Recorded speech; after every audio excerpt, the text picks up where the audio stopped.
A black American woman falling 40 stories from a Seoul skyscraper. Her billionaire ex-boyfriend standing above with his hand still raised. Her criminal kingpin husband arriving too late to stop the fall, but not too late to end the man who caused it. This is the story of Elizabeth Vale, who fled Atlanta to escape one monster and married another in Seoul. A story where betrayal, power, and protection collide on a rooftop filled with people who suddenly realize they were witnesses to a declaration of war. If you want to see how far love can fall and how high revenge can climb, stay until the end. Like this video and comment what city you're watching from.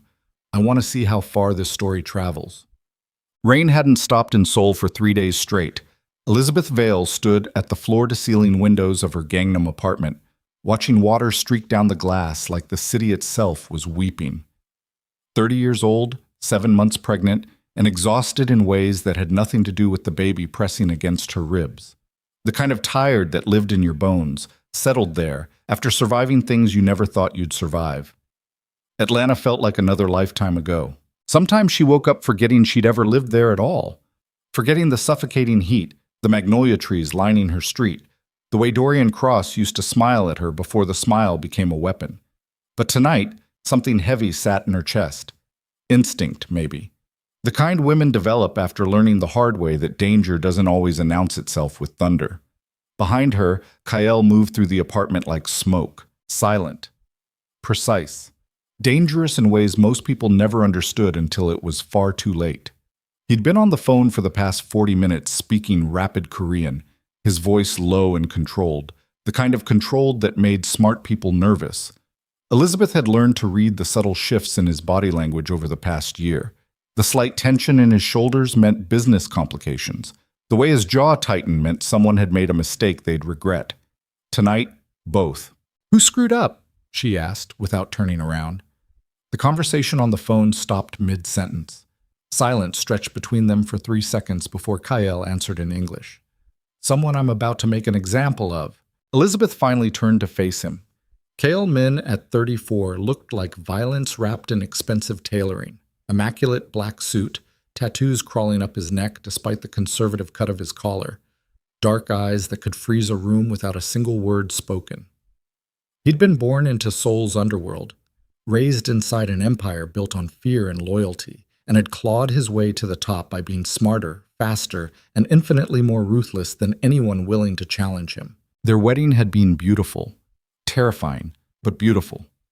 Elizabeth had worn white beneath falling cherry blossoms while men with guns stood perfectly still around the garden's perimeter. Kyle had promised to protect her, honor her, and never cage her the way Dorian had. She'd believed him because she'd already learned the difference between a man who wanted to own you and a man who would burn cities down to keep you safe. "The gala's tomorrow night," Kyle said, pocketing his phone. "You don't have to come if you're not feeling, well, I'll be there." His expression shifted slightly. Not quite a smile, but close. "You sure? Last time you threatened to throw your shoe at a congressman." "He deserved it." "I'm not disagreeing." Elizabeth crossed the room slowly, one hand resting on her swollen stomach. The baby had been kicking all evening, restless like she could sense her mother's unease. Kyle's hand immediately moved to cover Elizabeth's, his palm warm against the silk fabric of her nightgown. This part still surprised her sometimes. The gentleness. The way a man who could order executions without blinking turned soft the second he touched her. "What's really bothering you?" she asked quietly. Kale hesitated. He never hesitated. "There's an American developer attending tomorrow, big project in Gangnam. I financed most of it through shell corporations." "And?" "And I don't trust him."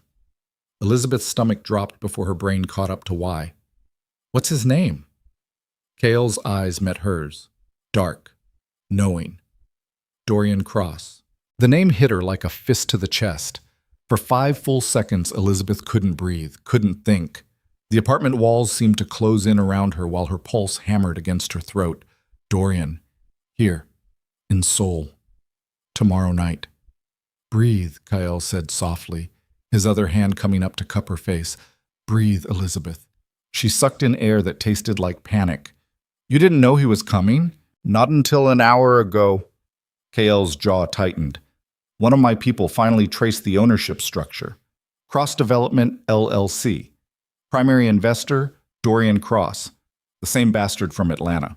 Elizabeth pulled away from him, moving back toward the windows on legs that suddenly felt unsteady. Rain continued falling against the glass. Seoul glittered below them, neon and steel, and 10 million people who had no idea that her past had just stepped into her present, wearing a custom suit and a billion-dollar smile. "He doesn't know you're here," Kael said behind her. "Doesn't know you're married. Doesn't know about—" His voice dropped. "About our daughter. Their daughter." The word still felt surreal sometimes. Elizabeth pressed both hands against her stomach, feeling the baby shift beneath her ribs. "I left Atlanta to get away from him," she whispered. "I know. I rebuilt my entire life here. I know. And now he's just going to show up at some gala like—" Her voice cracked. "Like he didn't spend 2 years slowly destroying me." Kael moved behind her, his presence solid and immovable. He didn't touch her this time. Just stood there, waiting. He'd learned early in their relationship that Elizabeth needed space when her past tried to claw its way back into her present, needed room to breathe before she could think clearly again.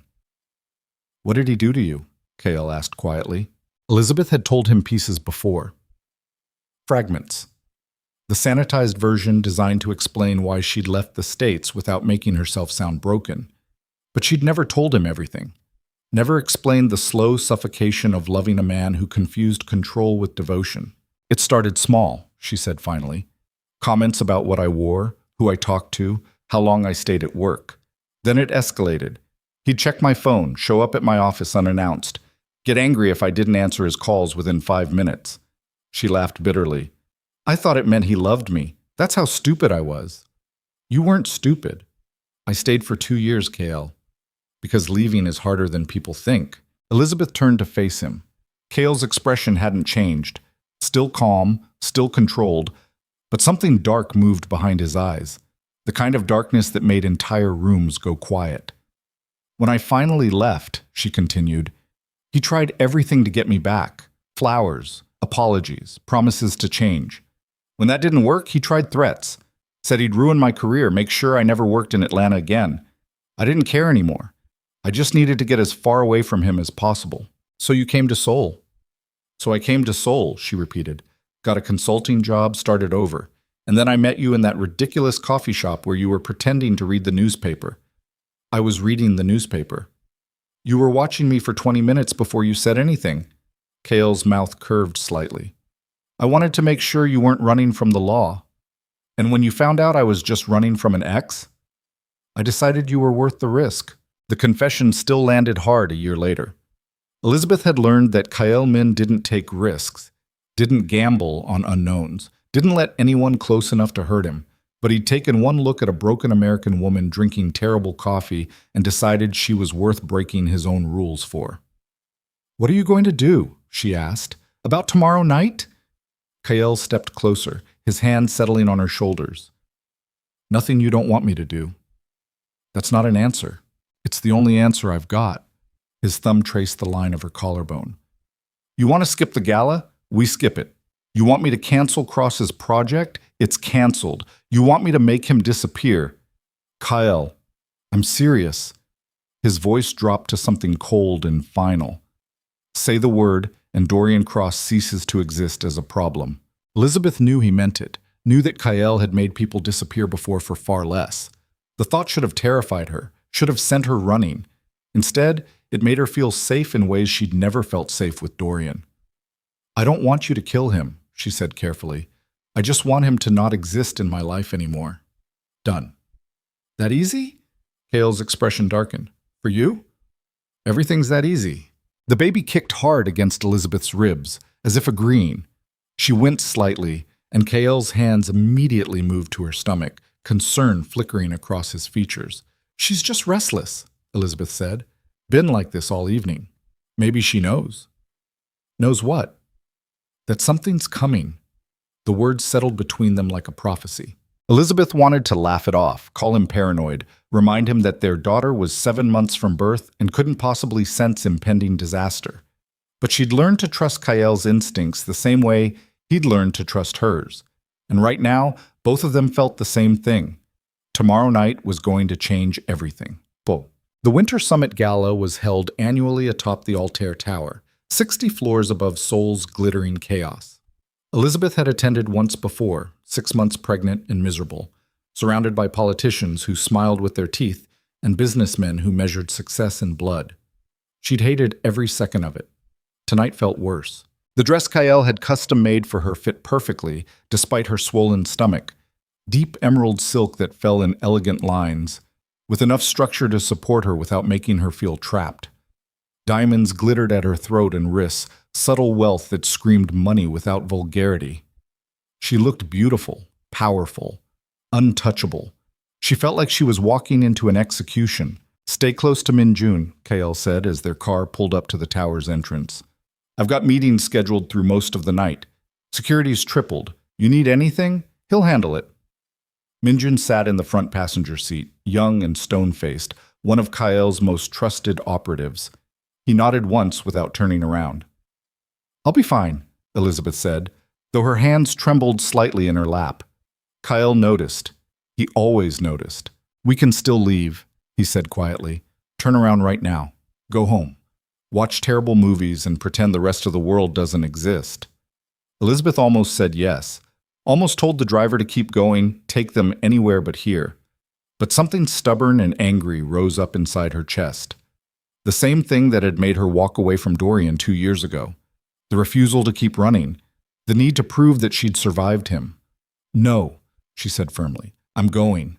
Kael studied her face for a long moment before nodding. "Then stay visible," he said. "Don't go anywhere alone.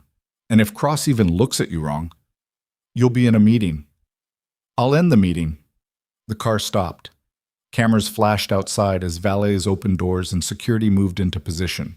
Elizabeth took a deep breath, steadied herself, and stepped out into Seoul's cold winter air wearing diamonds and determination like armor.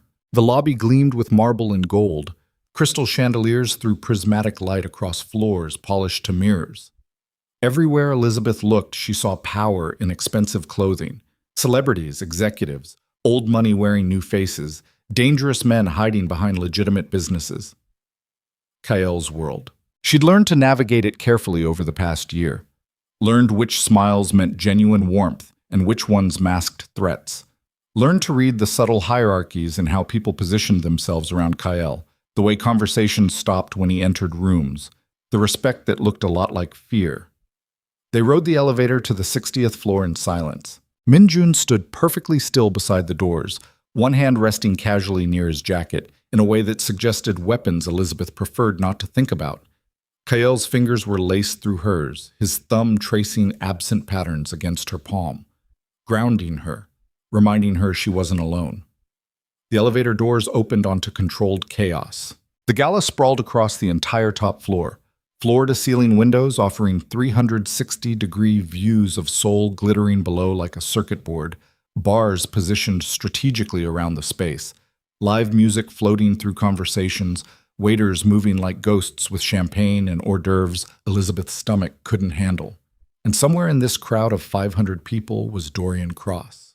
"I need to go," Kael said reluctantly. 30 minutes, maybe less. Min-jun stays with you." Elizabeth nodded, not trusting her voice. Kael leaned in, his lips brushing her temple. "You're the strongest person I know," he whispered. "Don't forget that." Then he was gone, disappearing into the crowd with 4 men materializing around him like shadows. Elizabeth watched him go, feeling suddenly exposed despite Min-jun's presence 3 feet to her left. "Would you like something to drink?" Min-jun asked in careful English. "Water? Juice?" "Water's fine." He moved toward the nearest bar, leaving Elizabeth standing alone near the windows. Below her, Seoul stretched endlessly in all directions. Neon rivers cutting through darkness, traffic flowing like blood through arteries. 10 million lives happening simultaneously in a city that never stopped moving. She almost didn't hear the voice behind her. "Elizabeth?" Every muscle in her body locked. She knew that voice. Had spent 2 years learning every inflection, every tone, every subtle shift that meant his mood was turning. Knew it the way you know a song you've heard too many times, melody burned into memory even when you desperately want to forget. Elizabeth turned slowly. Dorian Cross stood 15 feet away, looking exactly the same and completely different. Still handsome in that polished way wealth could buy, tailored suit, perfect hair, practiced smile. But there was something harder in his eyes now, something that hadn't been there in Atlanta. Success, maybe, or arrogance that had finally calcified into cruelty. "My God," he said, his eyes dropping to her stomach. "You're pregnant." Elizabeth's hand moved automatically to cover her belly. Protective. Possessive. "Hello, Dorian." He crossed the distance between them in 4 long strides, moving with the casual confidence of someone who'd never been told no. Minjun appeared instantly at Elizabeth's elbow, but Dorian didn't seem to notice or care. "I can't believe it's you," Dorian said, his voice carrying genuine shock. "What are you doing in Seoul?" "I live here." "You—" He stopped, recalibrating. "Since when?" "Since I left Atlanta." Something flickered across his face. Anger, maybe, or wounded pride disguised as concern. "You just disappeared," he said. "No warning, no explanation. I spent months trying to find you." "Liar," Elizabeth thought coldly. "You spent months trying to control the narrative." "I needed a fresh start," she said instead. "In Seoul." He laughed, but it sounded wrong. Sharp. "That's one hell of a fresh start." His eyes dropped to her stomach again. "And you're married?" "Yes." "Jesus, Elizabeth. It's only been, what, 2 years?" His smile turned ugly. "You always did move fast when you wanted something."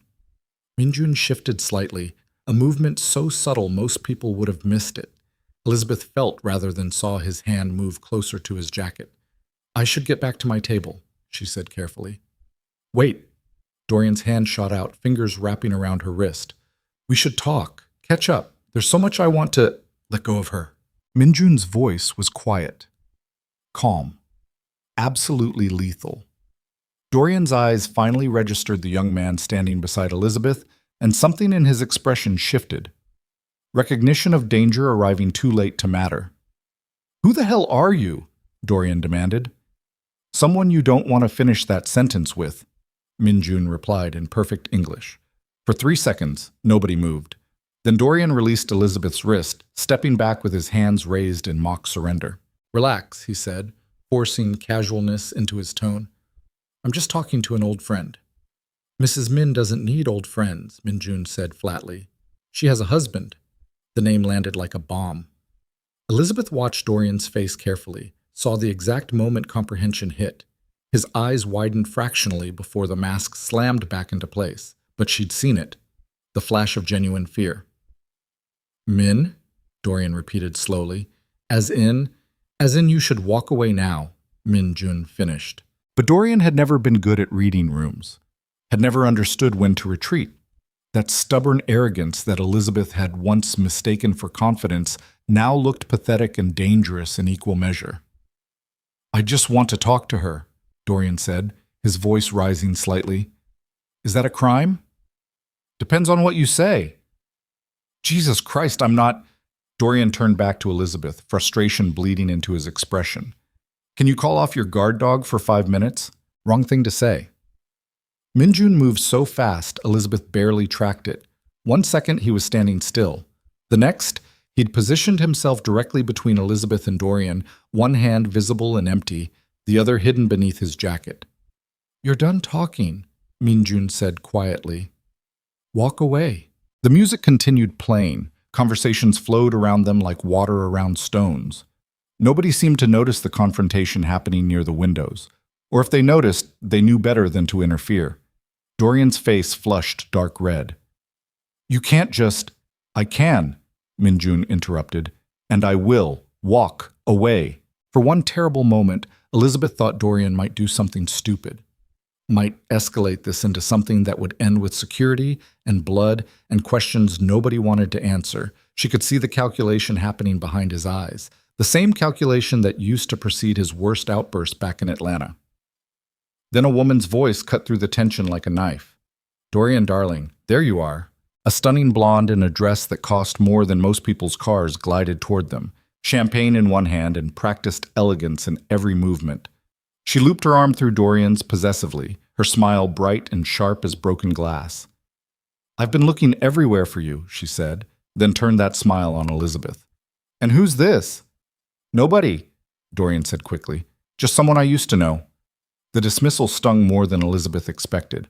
The blonde's eyes traveled over Elizabeth with the kind of assessment women give each other in rooms full of expensive things, measuring worth in designer labels and diamond carats and the quality of the men standing beside them.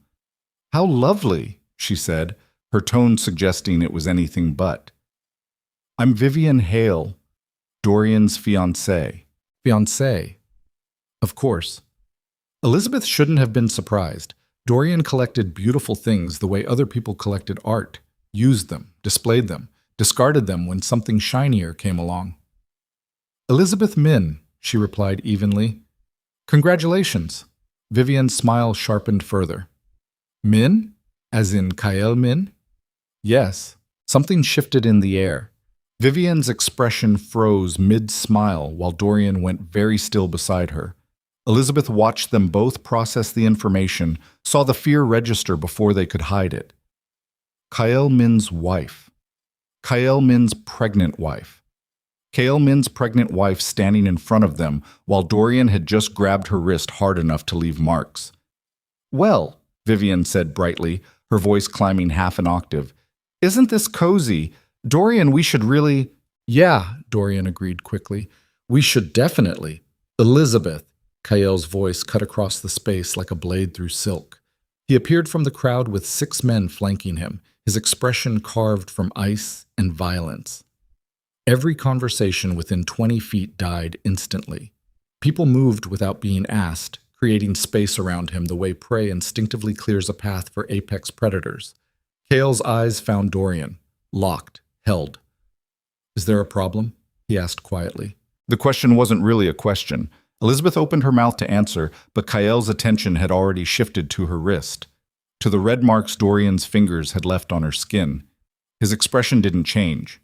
Didn't need to. The temperature in the room dropped 10 degrees. He was just leaving, Minjun said quickly. Was he? Kael's voice remained perfectly calm, perfectly controlled, perfectly terrifying. That's unfortunate. I was hoping to have a conversation. Dorian tried to smile. Failed spectacularly. Mr. Min, I apologize if there was any… You touched my wife. 4 words, delivered with the same casual tone someone might use to comment on the weather. But Elizabeth felt the danger radiating from Kael like heat from a furnace, barely contained and absolutely lethal. It was an accident, Dorian said quickly. A misunderstanding. I didn't realize that she belongs to me, Kael finished softly. Or that touching what's mine is the fastest way to stop existing. Vivian made a small sound in the back of her throat. Dorian had gone pale.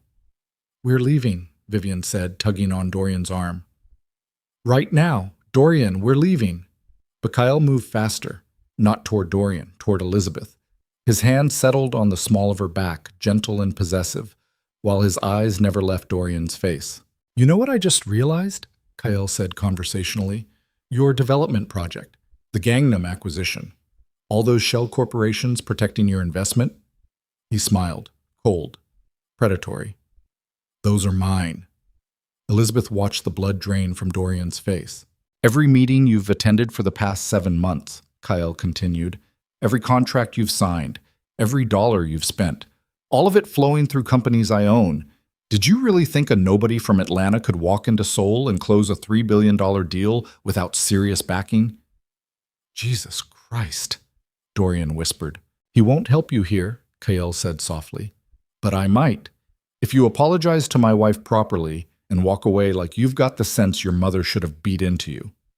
Silence. Complete. Absolute. Terrified. Dorian looked at Elizabeth. Really looked at her for the first time in 2 years, saw not the broken woman he'd controlled in Atlanta, but someone who'd survived him and found something infinitely more dangerous to love. I'm sorry, he said, the words barely audible. Louder, Kael ordered. I'm sorry, Dorian repeated, stronger this time. I shouldn't have touched you. I was out of line. Elizabeth could have said something gracious, could have accepted the apology and let it end there. Instead, she looked directly at Vivian. You should know what you're marrying, she said clearly. He starts with compliments, then questions, then control disguised as concern. By the time you realize you're trapped, he's already convinced you it's love. Vivian's smile cracked completely. "Thank you for the warning," she said coldly, "but I'm perfectly capable of—" "You're wearing the same bracelet he bought me," Elizabeth interrupted. "Cartier, white gold, emeralds. He has terrible taste in jewelry and women who think they're special." The slap echoed across the rooftop like a gunshot. Vivian's hand connected with Elizabeth's cheek before anyone could react. Pain exploded across her face, hot and sharp, and Elizabeth stumbled backward, straight into Dorian. His hands caught her shoulders, steadied her, then shoved her hard toward the railing. Everything happened in slow motion and too fast simultaneously. Elizabeth's feet left the floor, the railing hit her hip, momentum carried her forward, Seoul's skyline spun beneath her. Someone screamed, multiple someones, and for one impossible second she was falling. Falling. Then strong arms caught her midair, and she slammed onto cold concrete instead of empty space. Elizabeth gasped, pain radiating through her ribs where she'd hit the maintenance ledge 6 feet below the rooftop. A young man in a black suit had caught her, was now securing her against the wall with a safety harness, speaking rapid Korean she couldn't process through the adrenaline screaming through her veins. Above her, the rooftop had gone completely silent. Not panic, not confusion, fear. Elizabeth looked up through the gap in the railing and saw Kyle standing exactly where she'd left him. Perfectly still. Perfectly calm. Perfectly ready to murder everyone in sight. His eyes found hers through the opening. "Are you hurt?" She shook her head, not trusting her voice. "The baby? I don't know." Something changed in Kyle's expression. Something ancient and terrible that made Elizabeth's rescuer press her harder against the wall, as if trying to shield her from what was about to happen above. Kyle turned slowly to face Dorian. "You just made," he said quietly, "the last mistake of your comfortable life." The maintenance ledge was barely 3 feet wide. Elizabeth pressed her spine against the concrete wall while the young operative finished securing the safety harness around her waist with quick, efficient movements. Her breath came in short gasps that had nothing to do with the fall and everything to do with the baby kicking frantically inside her, as if their daughter could sense the danger still radiating from above. "Stay still," the operative said in accented English. "Don't look down. Too late." Elizabeth had already made the mistake of glancing over the edge. 40 stories of empty air dropped beneath her feet to the street below, where cars moved like toys and people were distant specks of color against dark pavement. Her stomach lurched, the harness dug into her hips. "My baby," she whispered. "Is my baby—" "You need to stay calm," he interrupted gently. "Stress isn't good for either of you. Mr. Min has medics waiting. You'll be checked immediately." Above them, voices erupted. Not normal party voices. Not the polite murmur of Seoul's elite pretending violence didn't exist in their world. These were panicked, terrified sounds of people suddenly realizing they'd witnessed something that would have consequences none of them could afford. Then Kyle's voice cut through everything else like a razor. "Nobody leaves." 2 words, delivered with absolute authority. Elizabeth heard the rustle of movement, the soft click of doors being closed, the unmistakable sound of security moving into position. She couldn't see what was happening above, but she could imagine it. Kyle standing in the center of chaos with that terrible calm he wore when violence was inevitable, his men blocking exits, the crowd frozen between self-preservation and morbid curiosity. "Bring her up," Kyle ordered. Carefully. 2 more operatives appeared at the railing with ropes and climbing equipment that suggested they'd done this before. They worked in synchronized silence, attaching lines to the harness, securing anchor points, communicating in rapid Korean. Elizabeth's brain was too scrambled to translate. "On 3, one of them said. 1, 2, 3. They hauled her upward with steady pressure. Elizabeth's hands scrabbled against smooth concrete for purchase that didn't exist. Her dress caught on the railing's edge, tearing with a sound that seemed impossibly loud. Then hands grabbed her arms, her shoulders, pulling her over the barrier and back onto solid ground. Kale was there instantly. His hands cupped her face with a gentleness that contradicted everything else about him in that moment. His eyes scanned her features, checking for damage, cataloging every scrape and bruise. "Where does it hurt?" he asked quietly. My side. Where I hit the ledge. Anywhere else? No, I don't think so. KL, the baby. Dr. Yoon is already on his way up. Kale's thumb traced the curve of her cheekbone where Vivian's slap had left an angry red mark. His expression didn't change. Did she do this? Elizabeth nodded. And he pushed you. Not a question. Kyle had seen everything. Had probably watched the whole disaster unfold in the seconds before she went over the railing. She could see it in his eyes now. The precise calculations happening behind that controlled exterior. How hard Dorian had shoved her. The angle of impact. How close she'd come to falling all the way down. How close he'd come to losing both of them. I'm okay, Elizabeth said, even though she wasn't sure that was true. I'm okay. KL kissed her forehead once. Gentle, final. Then he straightened and turned to face the crowd. The rooftop looked like a tableau frozen in amber. 500 people pressed against walls and windows, as far from the center of the space as physics allowed. Waiters stood motionless with trays still balanced in white-gloved hands. Musicians had stopped playing mid-song. Even the bartenders had abandoned their posts. And in the center of it all, Dorian Cross stood with Vivian clutched against his side, both of them pale as corpses. Kael's men had formed a loose perimeter around them. Not close enough to be threatening, not far enough to allow escape. Just present, waiting. 12 men in dark suits with faces that gave away nothing and hands that rested too casually near concealed weapons. Everyone stays, Kael said, his voice carrying across the silence. Nobody makes a phone call. Nobody leaves. Nobody even thinks about moving toward an exit until I say otherwise. A man near the western windows, some executive Elizabeth vaguely recognized from previous events, took one step toward the door. He didn't make it two. One of Kael's men appeared in his path so fast it looked like teleportation. The executive froze, reconsidered, retreated back to his position against the glass. Good choice, Kael said without looking at him. Elizabeth felt someone drape a blanket around her shoulders. Dr. Yoon materialized beside her with a medical bag, his weathered face creased with concern. He was older, 60s maybe, with steady hands and the kind of calm competence that came from decades of treating injuries that never made it into official reports. Mrs. Min, he said softly, I need to examine you. Not here, Elizabeth whispered. Wait, please not here. Kael heard her. Min Jun, take her to the private lounge. Dr. Yoon goes with her. Triple security on that hallway. Nobody gets within 50 feet.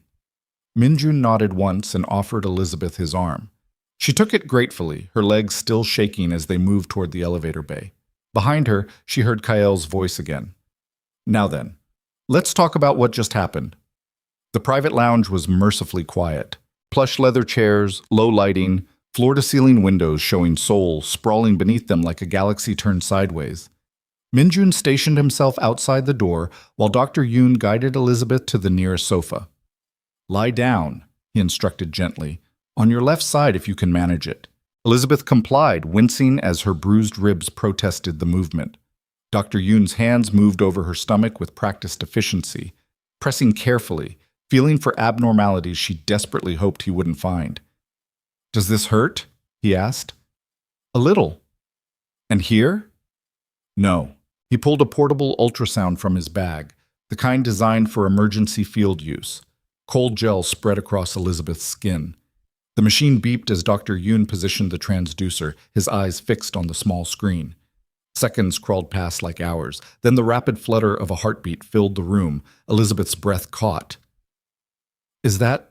Strong heartbeat, Dr. Yoon confirmed, a small smile crossing his face. 148 beats per minute. Perfectly normal range. He adjusted the angle slightly. And she's moving. See here? Very active. Relief hit Elizabeth so hard she almost sobbed. The baby was okay. Their daughter was okay. Despite the fall, despite the terror, despite everything, the tiny life inside her kept fighting. Thank you, she whispered. Dr. Yoon continued his examination, checking for placental abruption, measuring amniotic fluid levels, assessing fetal position. Elizabeth watched the ceiling and tried not to think about what was happening on the rooftop 60 feet away. Tried not to imagine Kael's face when he looked at Dorian. tried not to remember the sound of her own body hitting concrete. "You're going to have some impressive bruising," Dr. Yoon said finally, "and your ribs are definitely going to hurt for a few days. But structurally, everything looks good. No signs of trauma to the pregnancy. You were very, very lucky." Lucky. Elizabeth almost laughed. Lucky would have been Dorian staying in Atlanta. Lucky would have been never seeing his face again. This wasn't luck. This was surviving by inches. "I want you on bed rest for at least 48 hours, Dr. Yoon continued. "No stress. No excitement. And if you experience any bleeding, cramping, decreased fetal movement, or severe pain, you call me immediately. Understood?" Elizabeth nodded. "I mean it, Mrs. Min. Your body just went through significant trauma. The baby seems fine now, but complications can develop hours or even days later. You need to rest." "I will." "Promise me." "I promise." Dr. Yoon packed his equipment away with the same methodical care he'd used to unpack it. "Mr. Min is going to want to know you're both healthy. Should I tell him, or would you prefer to do it yourself?" "I'll tell him," Elizabeth said. "After he's done with—" She stopped. "After he's finished." Dr. Yoon's expression suggested he knew exactly what "finished" might entail. He'd probably treated enough of Kael's enemies to recognize the particular flavor of violence brewing on that rooftop. "I'll wait outside," he said quietly. "Call if you need anything." The door closed behind him with a soft click. Elizabeth lay there in the silence, one hand pressed against her stomach where their daughter continued moving beneath her ribs. Safe. Alive. Oblivious to how close they'd both come to dying. She should have been crying. Should have been falling apart, processing trauma, succumbing to the shock that Dr. Yoon's calm professionalism had temporarily held at bay. Instead, she felt something else rising inside her chest. Rage. Pure, incandescent, burning rage. Not at Vivienne, though the slap still stung across her cheekbone. Not even entirely at Dorian, though he'd been the one to push her. At the whole situation.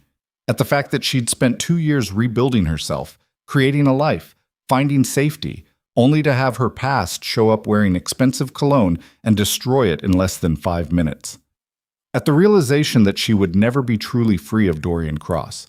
Not because he wouldn't let her go, but because she carried his violence inside her memory the same way she carried Kael's daughter inside her body. Permanent, inescapable. A scar that would always exist even after the wound healed. The door opened. Kael stepped inside, closing it behind him with deliberate care. He looked exactly the same as when she'd left. Suit still immaculate, hair still perfect, expression still controlled. But Elizabeth knew him well enough now to see the cracks in the facade, the slight tension around his eyes, the way his hands flexed once before going still. "How's our daughter?" he asked. "Perfect. Strong heartbeat, moving around like she's training for a marathon." Something shifted in Kael's expression.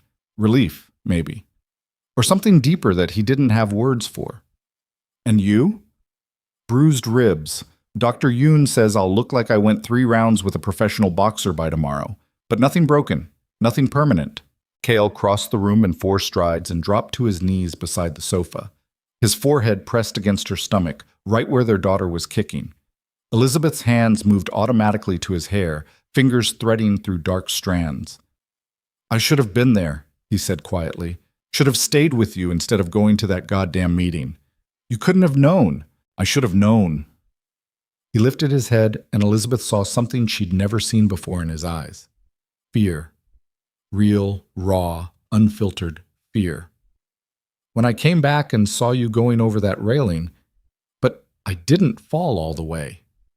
Because I had someone waiting on the maintenance ledge." Elizabeth went very still. "What?" Kael sat back on his heels, one hand still resting on her hip. "I told you yesterday. I found out Cross was attending the gala. Didn't know who he was to you yet, but I knew I didn't trust him. So I did what I always do when I don't trust someone at one of these events." "You planted a rescue operative on the maintenance ledge," Elizabeth finished slowly, "before the gala even started. Standard protocol. Put men on all the vulnerable positions, ledges, stairwells, elevator shafts, anywhere someone could fall or be thrown." His jaw tightened. "I've seen too many accidents at high-rise events. People who get shoved off balconies, bodies that hit pavement, and suddenly nobody remembers seeing anything. Jesus, Kale. I'd rather look paranoid, he said, echoing his words from the previous night, than lose you. Elizabeth stared at him. This man who planned for disaster with the same casual efficiency other people planned dinner parties, who stationed rescue teams at events just in case someone decided to commit murder, who had saved her life tonight without even knowing he was doing it. What did you do to them? She asked quietly. To Dorian and Vivian. Kale's expression went carefully blank. Nothing yet. They're still up there, waiting. For what? For you to decide what happens next. The words landed like a physical weight. Elizabeth pushed herself upright despite her protesting ribs, swinging her legs off the sofa so she could face him properly. I don't understand. You're the one who got hurt, Kyle said. You're the one carrying our child who almost died because some entitled bastard from your past couldn't handle rejection. So you're the one who decides how this ends. Kale, I can't just... Yes, you can. His voice remained soft, steady, absolutely serious. I can make him disappear. Completely. No body, no investigation, no consequences except him ceasing to exist. Or I can destroy his business, take everything he's built, leave him alive but broken. Or I can let him go with a warning that if he ever looks at you again, he won't survive it. He paused. Or you can walk up there and tell him yourself what you think he deserves. Elizabeth's hands were shaking. You'd really kill him if I asked? Without hesitation. Even knowing what that would make me? It wouldn't make you anything except safe. The simplicity of it cut deeper than any elaborate explanation could have. Kyle didn't see moral complexity in the question, didn't wrestle with ethics or consequences, saw only a threat to what he loved and the most efficient way to eliminate it. I don't want him dead, Elizabeth said finally. You're sure? Yes. I don't want to carry that. Don't want our daughter to grow up knowing her father killed a man because of me. Kyle nodded once, accepting the boundary without argument. Then what do you want?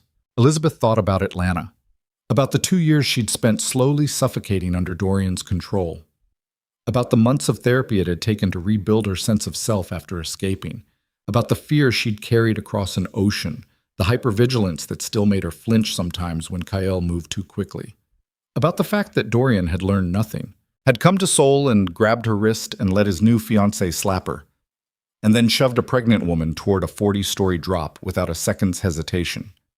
I want him to understand what he took from me, she said quietly. I want him to feel even a fraction of what I felt for 2 years. I want him to know that he doesn't get to walk away from this like it never happened. Done. But I don't want you to torture him, or disappear him, or anything that crosses lines you can't uncross. Kale studied her face for a long moment. You're giving him mercy he doesn't deserve. I know, but I'm not doing it for him. I'm doing it because I need to be able to look at myself in the mirror tomorrow, and I need our daughter to have a mother who didn't choose revenge when she had the chance. Something complicated crossed Kyle's expression. Pride, maybe. Or love mixed with frustration that she was stopping him from doing what came naturally. But he nodded. All right, we do it your way. He stood, offering her his hand. But we do it now, while everyone's still watching, while Cross understands exactly how close he came to something worse than death. Elizabeth took his hand and let him pull her to her feet. Her ribs screamed in protest. The bruises were already forming beneath her dress, dark purple shadows spreading across skin that had been flawless 2 hours ago. Can you walk? Kyle asked. Yes. You don't have to do this tonight. You can rest. I can handle... No. Elizabeth's voice came out stronger than she expected. I need to face him. Need to say what I should have said 2 years ago in Atlanta before I ran. Kale's hand tightened around hers. Then let's go finish this. The elevator ride back to the rooftop took 30 seconds that felt like 30 years. Elizabeth watched the floor numbers climb in illuminated silence while Kale stood beside her, solid and immovable. Dr. Yoon had followed them, medical bag still in hand, probably anticipating that the night wasn't over yet. Minjun waited by the elevator doors on the 60th floor, his young face professionally blank. Status? Kale asked him. Everyone's where you left them. Cross and Hale haven't moved. A few guests tried to leave. We discouraged them. Discouraged how? politely. Kale's mouth twitched slightly. Good. The elevator dinged, doors slid open. The rooftop looked exactly the same, except now it felt like a courtroom. The crowd had shifted subtly, creating a clear path from the elevator to the center of the space where Dorian and Vivian stood surrounded by Kael's men. Conversations had died completely. Everyone watched in tense silence as Elizabeth stepped onto the marble floor, her torn dress trailing behind her, her face already showing the bruise from Vivian's slap. She looked like exactly what she was, a victim of violence at an event that was supposed to be safe. Whispers rippled through the crowd. Elizabeth caught fragments of Korean and English mixing together, saw phones being discreetly pocketed as people realized that recording this would be the fastest way to make Kael Min their enemy. Saw the calculation happening in dozens of eyes simultaneously. Whose side to take, whose anger to avoid, whose memory of events to corroborate when questions inevitably came. Dorian saw her approaching, and his face went through several emotions in rapid succession. Relief that she was alive. Fear of what came next. Anger that she'd somehow survived to complicate his escape. It all flickered across his features too fast to hide. Vivian just looked terrified. Elizabeth stopped 10 feet away from them, close enough to be heard clearly, far enough to stay outside Dorian's reach. Kael moved to stand slightly behind her right shoulder, present but not interfering, letting her lead. "You slapped me," Elizabeth said to Vivian. Her voice didn't shake, didn't waver. "Want to tell everyone why?" Vivian's mouth opened, closed, opened again. "You insulted me, said I was just another—" "I warned you," Elizabeth interrupted. "There's a difference. I told you what he did to me so you'd know what he'll do to you. And you hit me for it. I didn't mean— I wasn't trying to— You assaulted a pregnant woman at a public event because you didn't like hearing the truth about your fiancé." Elizabeth's voice remained calm. Clinical, even. "That's what happened. Say it." Silence stretched between them. "Say it," Elizabeth repeated. "I hit you," Vivian whispered. "I'm sorry. I hit you, and I shouldn't have." Elizabeth turned to Dorian. "And you pushed me." Dorian's jaw worked soundlessly for several seconds before words finally came out. "It was an accident. I was trying to steady you after she—" "Don't lie." Kael's voice cut across the space like a blade. "Not here. Not now. Not with 500 witnesses who saw exactly what you did." Dorian's face flushed dark red. "I didn't mean to push her that hard. I was angry, wasn't thinking clearly, but I never intended— You shoved a 7-month pregnant woman toward a 40-story drop," Elizabeth said flatly. "Whether you intended to kill me is irrelevant. You did it. So say it. Tell everyone here what you did." The crowd pressed closer without moving, drawn by the same morbid fascination that makes people slow down at car accidents.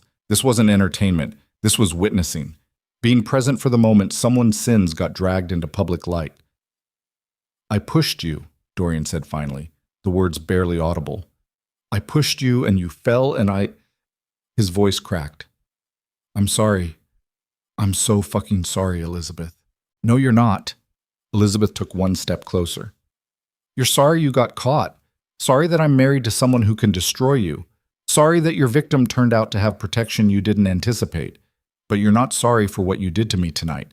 And you weren't sorry for what you did to me in Atlanta. That's not fair. I loved you. I tried to make things work between us. You controlled me," Elizabeth interrupted, her voice rising for the first time. "Monitored my phone, isolated me from friends, made me think I was crazy for wanting basic autonomy, and when I finally left, you tried to ruin my career because I had the audacity to choose myself over you." Dorian's hands clenched into fists at his sides. "I made mistakes. I admit that. But you're acting like I'm some kind of monster. You shoved me off a building." The words echoed across the rooftop. Nobody moved. Nobody breathed. The truth hung in the air like smoke, impossible to ignore. Elizabeth felt tears burning behind her eyes, but refused to let them fall. Not here, not in front of him. She'd cried enough for Dorian Cross in Atlanta, had shed tears over the death of who she'd thought he was, mourned the loss of the man she'd imagined loving. She wouldn't give him more. "I'm not going to ask my husband to kill you," she said quietly, "even though he would, even though you deserve it. I'm not going to ask him to destroy your business, though he could do that too with a phone call. I'm going to do something worse." Dorian's eyes widened. "What?" I'm going to let you leave Seoul alive and intact. Let you go back to Atlanta with your projects and your fiancé and your comfortable life. And every single day for the rest of your existence, you're going to remember this moment." Elizabeth's voice dropped to something cold and final. "You're going to remember that you tried to kill me and my child. That you stood on this rooftop surrounded by witnesses and couldn't lie your way out. That the woman you spent 2 years breaking rebuilt herself into someone strong enough to show you mercy you don't deserve." She paused, letting the words sink in. "And you're going to know," she continued, "that the only reason you're still breathing is because I'm better than you. That's the punishment, living with that knowledge forever." The silence that followed was absolute. Dorian stared at her like he was seeing her for the first time. Maybe he was. Maybe the Elizabeth he'd known in Atlanta, quiet, accommodating, desperate to please, had never really existed. Or maybe she had existed and died somewhere over the Pacific Ocean, replaced by this woman who could stare down her abuser without flinching. "Get them out of here," Kael said quietly. His men moved immediately. 2 of them flanked Dorian and Vivian, guiding them toward the elevator with hands that looked gentle but weren't. Dorian tried to look back once. Vivian was crying. Neither of them spoke. The elevator doors closed on them like a tomb sealing shut. Elizabeth felt something inside her chest finally release.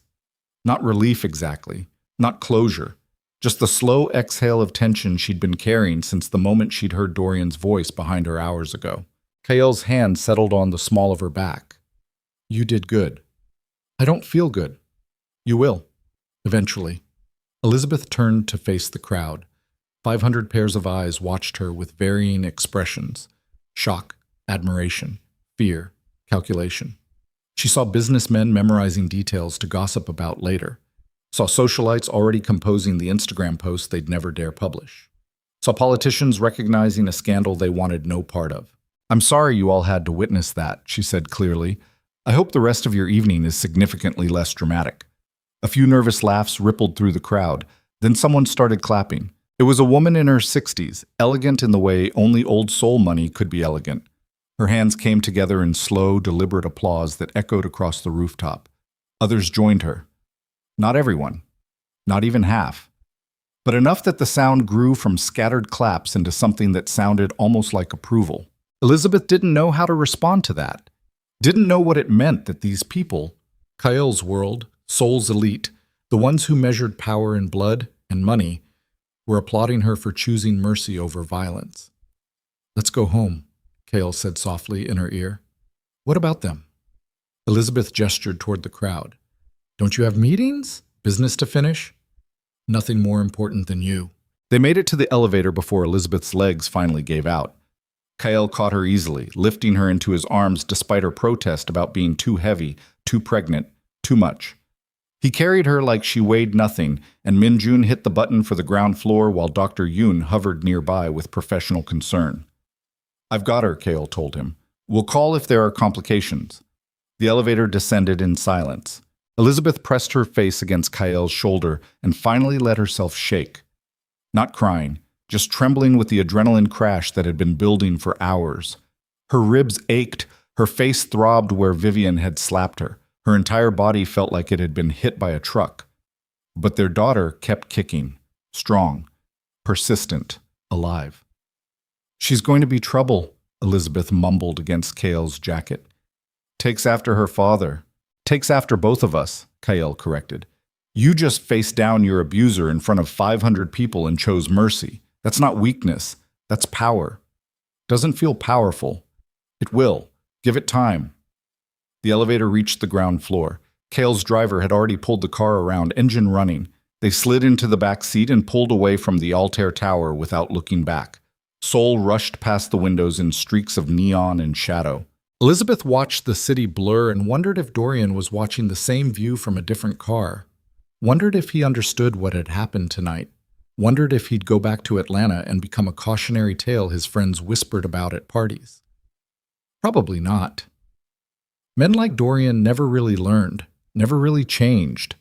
They just found new victims to control until someone finally stopped them permanently. At least it wouldn't be her stopping him. At least she'd chosen to be better than the violence circling her. I need to tell you something, Kael said as they crossed the Han River. Elizabeth turned to look at him. His face was illuminated in passing streetlights, all sharp angles and controlled intensity. What? Dorian's project, the Gangnam development. Kael's jaw tightened. I'm pulling the financing, all of it, every shell corporation, every loan, every investment tied to his name. By morning, his entire Korean operation collapses. Kael, I said I didn't want you to destroy... You said you didn't want me to destroy him, Kael interrupted gently. And I won't. He'll walk away alive, intact. But I never promised I'd leave his business standing. His hand covered hers. He tried to kill my wife and child. I can show mercy by letting him live. I can't show mercy by allowing him to profit from the violence. Elizabeth wanted to argue, wanted to say that pulling the financing was still revenge, still violence disguised as business. But exhaustion was pulling her under like a tide, and part of her, the part that had spent 2 years in Atlanta being controlled and diminished, felt a savage satisfaction at the thought of Dorian losing everything. Do what you need to do, she said finally. You're sure? I'm sure I'm too tired to care right now, and I'm sure our daughter needs me to stop making decisions and start resting. She pressed Kael's hand harder against her stomach. Besides, you were going to do it anyway. True. At least you're honest about it. Kael's mouth curved slightly. Always. With you, anyway. They rode the rest of the way in comfortable silence. The penthouse felt like sanctuary. Warm lights, soft furniture, floor-to-ceiling windows showing Seoul sprawling beneath them, peacefully oblivious. Kael set Elizabeth down carefully on the sofa and disappeared into the bedroom. He returned with her favorite silk pajamas, painkillers Dr. Yoon had prescribed, and water. Change, he ordered gently. Take the medication, then sleep. You're very bossy. You're very injured. Elizabeth couldn't argue with that. She changed slowly, wincing as the movement pulled at her bruised ribs. The painkillers went down with water that tasted like relief. By the time she'd settled back against the cushions, Kael had changed into dark pants and a t-shirt that made him look younger, less dangerous, almost human. He sat beside her and pulled her legs across his lap, his hands moving over her swollen ankles with careful pressure. What are you doing? Elizabeth asked. You've been standing in heels all night. Your feet are probably killing you. They were. She just hadn't wanted to admit it. Kael's thumbs dug into her arches with exactly the right amount of force, and Elizabeth groaned despite herself. Better? He asked. Perfect. They sat like that for several minutes, the only sound the soft music playing through the penthouse speakers and the distant hum of Seoul traffic 40 floors below. Elizabeth felt her breathing slow, felt the panic that had been clawing at her chest finally release its grip. I thought I was going to die tonight, she said quietly. Kael's hands stilled on her feet. I know. For just a second, when I was falling, I thought, this is it. This is how it ends. And all I could think about was our daughter never getting to meet you. Elizabeth, let me finish. She sat up slightly, needing to see his face. I need you to promise me something. Anything. If something happens to me, if I don't survive the birth, or if there's complications, or if... Don't! Kael's voice turned sharp. Don't even think that. I have to think it. Tonight proved that. We live in a world where people get pushed off buildings at parties, where violence follows us even when we try to escape it. Elizabeth's hand covered his.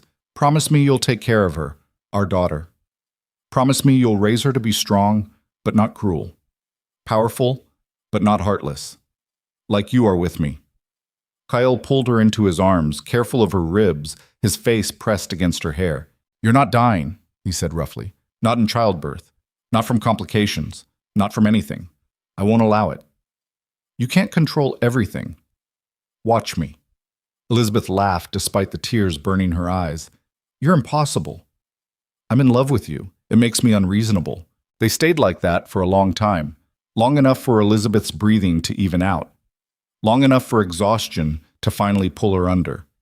She felt Kael lift her, carry her to their bedroom, settle her under silk sheets that smelled like cedar and safety. Sleep, he whispered against her temple. I'll be right here. But when Elizabeth woke 3 hours later, Kyle was gone. The bedroom was empty except for a note on his pillow written in his precise handwriting. Had to handle something. Back before sunrise. I love you. Elizabeth's heart rate spiked. She reached for her phone on the nightstand, hands shaking slightly as she pulled up his contact. The call went straight to voicemail. Panic clawed its way up her throat. Where was he? What was he handling? And why did the note feel less like reassurance and more like goodbye? She tried calling again. Voicemail. Then texted. Where are you? No response. Kyle, answer me. Nothing. Elizabeth threw back the covers and stood on unsteady legs. Her ribs screamed in protest. The bruises across her side had darkened to deep purple, spreading across her skin like storm clouds. She made it to the living room and checked the security feed on the tablet Kyle kept by the door. Empty garage. Empty elevator. No sign of him anywhere in the building. Outside, Seoul glittered peacefully beneath a sky starting to lighten with approaching dawn. Elizabeth stood at the windows with one hand pressed against the glass, the other cradling her stomach where their daughter kicked restlessly. Something was wrong. She felt it in her bones, in the same instinct that had warned her about Dorian's arrival. Kyle didn't just disappear, didn't leave cryptic notes and turn off his phone, not unless he was doing something he didn't want her to know about, not unless he was crossing lines he'd promised not to cross. Elizabeth's phone buzzed in her hand. Unknown number, Seoul area code. She answered without thinking. Hello? Mrs. Min. The voice was professional, controlled, speaking English with a slight Korean accent. This is Detective Han Jae-sung with the Seoul Metropolitan Police. I need you to come down to the station immediately. Elizabeth's blood turned to ice. Why? What happened? It's regarding your husband and a Mr. Dorian Cross. A pause. There's been an incident. The line went dead. Elizabeth's hand shook so violently she nearly dropped the phone. Detective Han Jae-sung, Seoul Metropolitan Police. An incident involving Kyle and Dorian Cross. The words circled her brain like vultures, each repetition stripping away another layer of the fragile calm she'd been clinging to since the rooftop. She tried calling Kyle again, straight to voicemail. Then Minjun. Same result. Then every number she had for Kyle's inner circle, his attorney, his head of security, even the driver who'd taken them home from the gala. Nothing. Radio silence across every channel. Elizabeth stared at her reflection in the darkened windows. 7 months pregnant, bruised like she'd been in a car accident, wearing silk pajamas that suddenly felt ridiculous. She looked like a victim, like someone who needed protection instead of someone capable of walking into a police station and demanding answers. She changed that immediately. 20 minutes later, Elizabeth emerged from the bedroom dressed in black slacks and a tailored maternity blouse that screamed professional competence despite her swollen stomach. She'd covered the bruise on her face with makeup, pulled her hair back into a severe bun, and put on the diamond studs Kale had given her for their anniversary. Armor disguised as elegance. The cab ride to the station took 15 minutes through pre-dawn Seoul. The city was just starting to wake up. Delivery trucks rumbling through empty streets, convenience stores glowing like beacons, a few early commuters shuffling towards subway entrances. Normal people living normal lives, completely unaware that somewhere in this sprawling metropolis, something had gone catastrophically wrong. The Seoul Metropolitan Police Agency's Central District Station loomed against the lightning sky like a concrete fortress.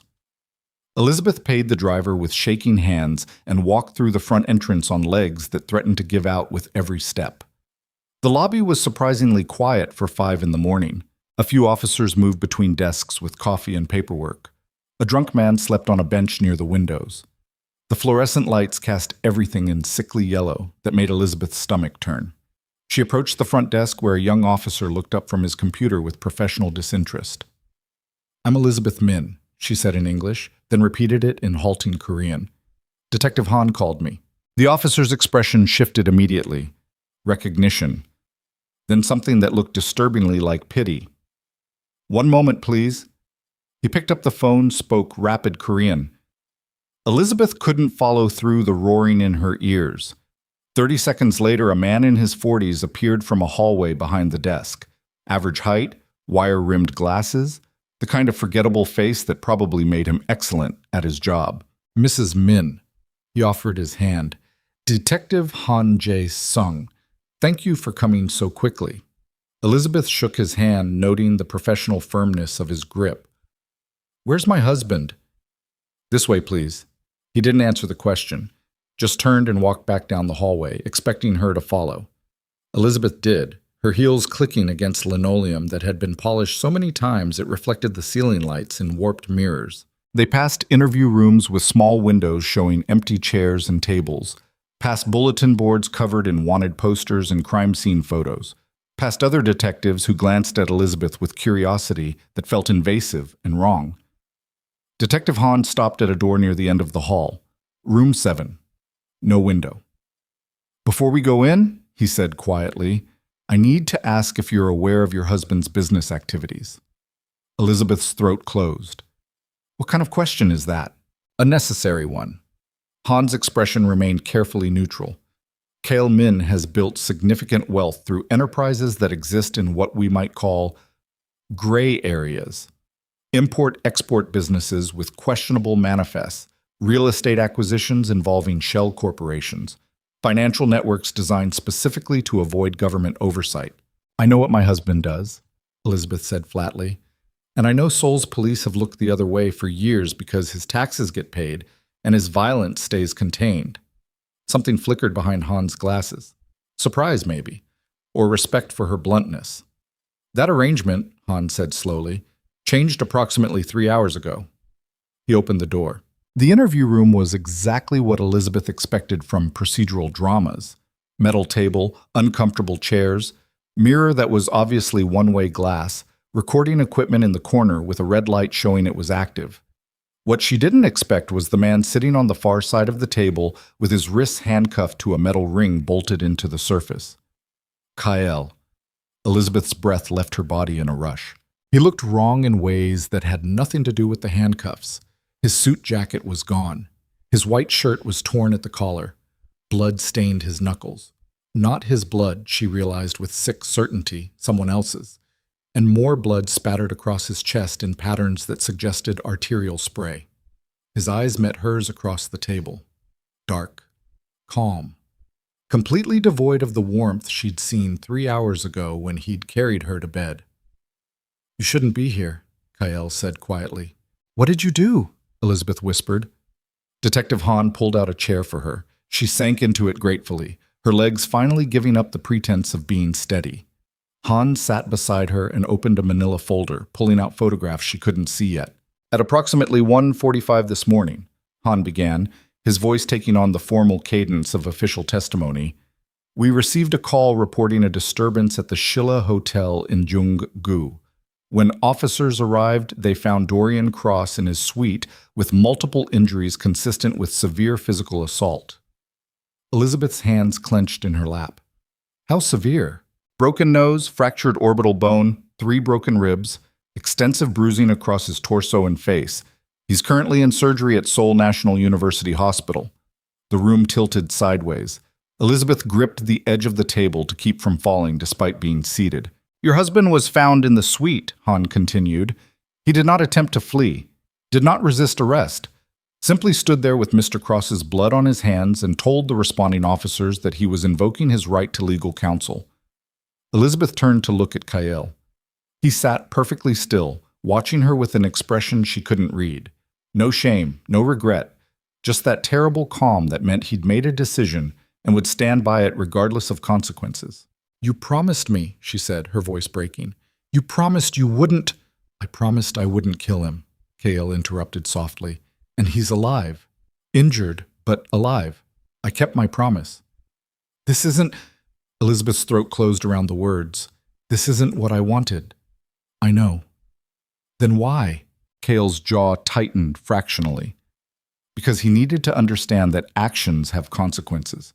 That putting his hands on you, pushing you off that rooftop, endangering our daughter, those things don't just disappear because you chose mercy.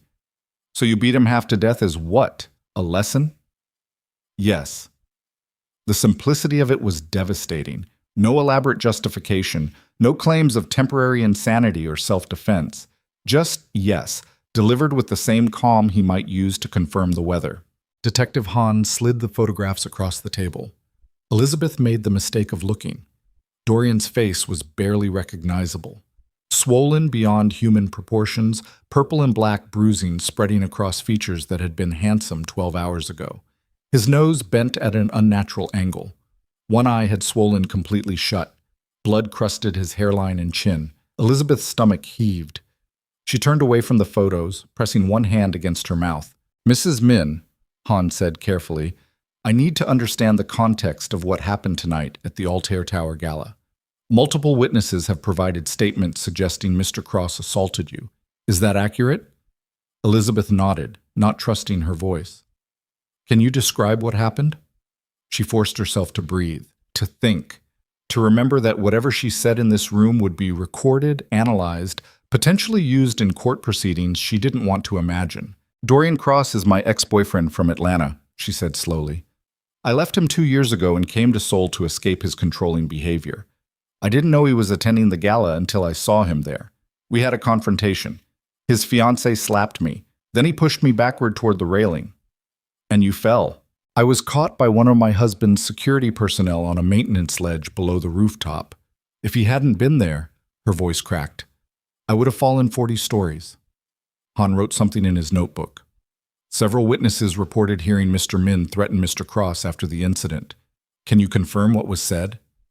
Elizabeth closed her eyes, remembering Kael's voice cutting through the chaos. He said Dorian had made the last mistake of his comfortable life. And then? And then we left. I was examined by our doctor. The baby was fine. I went home and went to sleep. She opened her eyes, looking directly at Kael. "I thought my husband came home with me." "He did," Kael said quietly. "Made sure you were settled. Waited until you were asleep. Then I went to finish what needed finishing." "By breaking into Dorian's hotel room and beating him unconscious?" "I didn't break in. I walked through the front door. Hotels have terrible security when you know who to pay." Detective Han leaned forward. "Mr. Min, I strongly advise you to stop talking without your attorney present." "Don't need an attorney to tell the truth." Kael's eyes never left Elizabeth's face. "I went to the Shilla, found Cross's suite, knocked on the door. When he opened it, I walked in and did exactly what I told you I wouldn't do unless you asked me to." "I didn't ask," Elizabeth whispered. "I know. That's why he's still breathing." The words hit like a slap. Elizabeth felt tears burning behind her eyes, but refused to let them fall. Not here. Not in front of Detective Han and whoever was watching through the one-way glass. Not where her pain could be used as evidence in a case she didn't want built. "What happens now?" she asked Han. The detective's expression softened slightly. "That depends on Mr. Cross. If he chooses to press charges, which seems likely given the severity of his injuries, your husband will be formally charged with aggravated assault. Given the premeditated nature of the attack and Mr. Min's reputation, we're looking at serious prison time. Years, not months." The room spun. Years. Prison. Kael locked away while she raised their daughter alone. While Dorian recovered and probably sued them into bankruptcy. While everything they'd built together crumbled into legal fees and tabloid headlines. "Unless," Han continued carefully, "Mr. Cross can be persuaded to decline pressing charges." Elizabeth's head snapped up. "Persuaded how? That's not something I can advise you on officially."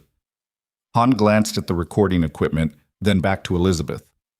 "But unofficially, men like Dorian Cross care about their reputations almost as much as they care about money. A public trial would require him to testify about the gala incident, about pushing a pregnant woman off a building in front of 500 witnesses. That kind of testimony tends to damage corporate images. You're saying we blackmail him. I'm saying you have leverage. What you do with it is your decision." Elizabeth turned back to Kael. He sat perfectly still, watching this exchange with the same calm he'd worn since she walked into the room, like he'd already calculated every possible outcome and accepted them all equally. "Did you think about this?" she asked him. "Before you went to that hotel? Did you think about what it would do to me, to our daughter, to everything we've built?" "Yes," Kael said simply. "And you did it anyway?" "Yes." "Why?" For the first time, something cracked in Kael's expression. Pain, maybe. Or regret that came too late to change anything. "Because I can survive prison," he said quietly. "I can survive losing everything I've built. I can survive almost anything except the image of you falling off that rooftop. That plays on repeat in my head every time I close my eyes. You disappearing over the edge, our daughter dying before she's even born, and him standing there with his hand still raised. His voice dropped to something raw and broken. I needed him to hurt the way you hurt. Needed him to understand what it feels like to be powerless and terrified and convinced you're about to die. So I made sure he felt it, made sure every broken bone and every bruise would remind him for months that actions have consequences.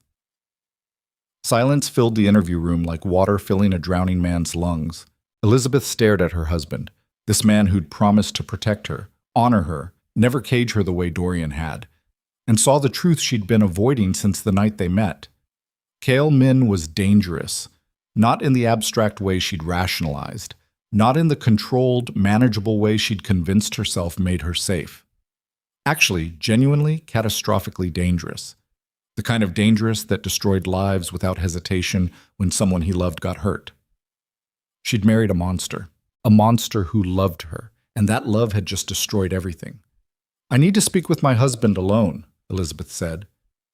Detective Hahn hesitated. Mrs. Min, I can't allow 5 minutes, recorded, monitored, whatever protocol requires, but alone. Hahn studied her face for a long moment before nodding slowly. He stood, gathered his folder and photographs, and moved toward the door. 5 minutes, he repeated.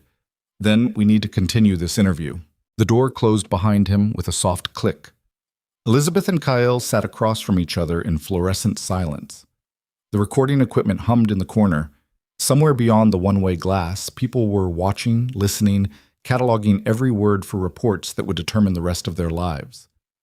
I can't do this, Elizabeth said finally. Kael's expression didn't change. Can't do what? This. Us. A life where you disappear in the middle of the night to commit felonies because someone hurt me. A life where our daughter grows up visiting her father in prison because he couldn't control his need for revenge. Elizabeth, I asked you for one thing. Her voice rose despite her effort to stay calm. One thing. Don't kill him. Don't destroy him. Let me choose mercy over violence. And you looked me in the eye and agreed. Then the second I fell asleep, you went and did this anyway. I didn't kill him. You came close enough that the distinction doesn't matter. Elizabeth's hand slammed against the table. The baby kicked frantically in response to her elevated heart rate. Do you understand what you've done? Not just to Dorian, but to us? To our family? Kael leaned forward as far as the handcuffs allowed. I understand that the man who tried to kill you is lying in a hospital bed instead of walking free. I understand that he'll think twice before putting his hands on another woman. And I understand that you're angry with me for crossing a line you asked me not to cross. Asked? I begged you. I told you I needed to be able to look at myself in the mirror. I told you our daughter needed a mother who chose something better than revenge. And you did choose that. Kael's voice remained maddeningly calm. You chose mercy. You chose to be better. I chose violence. Those are separate choices made by separate people. Your moral high ground is intact. The words landed like a punch. Elizabeth stared at him in disbelief. You think that's how this works? That I can just pretend your choices don't affect me? That I'm somehow innocent because I didn't swing the fist that broke his face? You are innocent. I'm your wife. Your choices are my choices. Your violence is my violence. When you beat Dorian half to death, you did it with my name, with our daughter's name. You made us complicit. No, Kael's voice hardened. I made myself responsible. Me, not you, not our daughter. If there are consequences, I'll face them alone. That's not how marriage works. Maybe not, but it's how this works. Elizabeth felt something break inside her chest. Not her heart exactly. Something deeper. The foundation she'd built her new life on. The belief that she'd finally found safety, protection, a man who understood the difference between loving someone and destroying them. She'd been wrong. Kael was just Dorian wearing a different mask. Control disguised as devotion. Possession pretending to be love. The same fundamental inability to let her make her own choices, chart her own path, exist independently of his need to dominate everything around him. I want a divorce, she said. The words came out steady, final, absolute. Kael went very still. You don't mean that. I do. I can't stay married to someone who lies to me, who makes promises he has no intention of keeping, who thinks his love for me justifies destroying anyone who threatens what he owns. I don't own you. Then why did you do this? Why did you ignore everything I asked for and go beat Dorian anyway? Because... Kale stopped, started again. Because I couldn't live with the alternative. Couldn't live knowing he was out there unpunished, probably thinking he got away with it, couldn't sleep, couldn't think. Couldn't do anything except see you falling. So you made it about you. Elizabeth's voice went cold. About what you needed, what you could live with. Not what I needed. Not what was best for our daughter. You. Yes, Kale said quietly. I made it about me. I'm selfish when it comes to you, possessive, violent, everything you're accusing me of. But I'm also the man who's loved you from the second I saw you in that coffee shop, the man who married you beneath cherry blossoms and promised to protect you, the man who put a rescue operative on that maintenance ledge because I knew something might go wrong and I refused to lose you. He leaned forward until the handcuffs pulled tight. I'm not a good man, Elizabeth, never pretended to be, but I'm your man. And I will burn the world down before I let anything touch you or our daughter. If that makes me a monster, fine. I'll be a monster, but I'll be your monster. The confession should have moved her, should have cracked the anger solidifying around her heart. Instead, it made everything worse. Because she knew he meant it, knew Kyle would choose violence over her explicitly stated wishes every single time if he thought it kept her safe. Would lie, manipulate, destroy, kill, whatever it took, and justify it all as love. That wasn't love. That was ownership. I'm leaving, Elizabeth said, pushing herself to her feet. Her ribs screamed in protest, but she ignored them. I'm going back to the penthouse. I'm packing my things, and I'm finding somewhere else to stay until after the baby is born. Elizabeth, please. After that, we'll figure out custody arrangements. You can see your daughter. I won't keep her from you, but I can't stay married to you. Can't keep pretending that your version of love is something I can survive. Kyle's expression finally cracked. Genuine fear flickered behind his eyes. Not fear of prison or consequences, but fear of losing her. Don't do this, he said quietly. Don't make permanent decisions based on temporary anger. This isn't temporary. This is me finally seeing clearly. Elizabeth moved toward the door. You had a choice tonight between keeping your promise to me and satisfying your need for revenge. You chose revenge. That tells me everything I need to know about what I can expect from you going forward. Her hand settled on the doorknob. Wait, Kale's voice stopped her. Before you go, before you walk out and decide our entire future based on one night, I need you to know something. Elizabeth didn't turn around. What? Cross isn't pressing charges. The words hung in the air like smoke. Elizabeth turned slowly. What did you say? Dorian Cross, he's not pressing charges against me. Already told the police from his hospital bed that it was a mutual fight, self-defense, a misunderstanding that got out of hand. That's impossible. You put him in surgery. And I made sure he understood that pressing charges would be significantly worse for him than it would be for me. Kale's voice remained calm, clinical. See, while I was in that hotel room, we had a very productive conversation about his business practices, about the financial fraud I uncovered while vetting his development project, about the shell corporations designed to evade American taxes, about the money laundering scheme connecting his Atlanta properties to 3 offshore accounts. Elizabeth's blood ran cold. You recorded him. I recorded him confessing to multiple felonies that would result in federal prosecution back in the States. Then I explained that if he pressed charges against me, that recording would somehow find its way to the FBI, along with documentation, along with testimony from people he thought he could trust. You blackmailed him. I gave him a choice. He chose wisely. Elizabeth's legs gave out. She sagged against the door, one hand pressed to her stomach where their daughter kicked frantically. So this was all...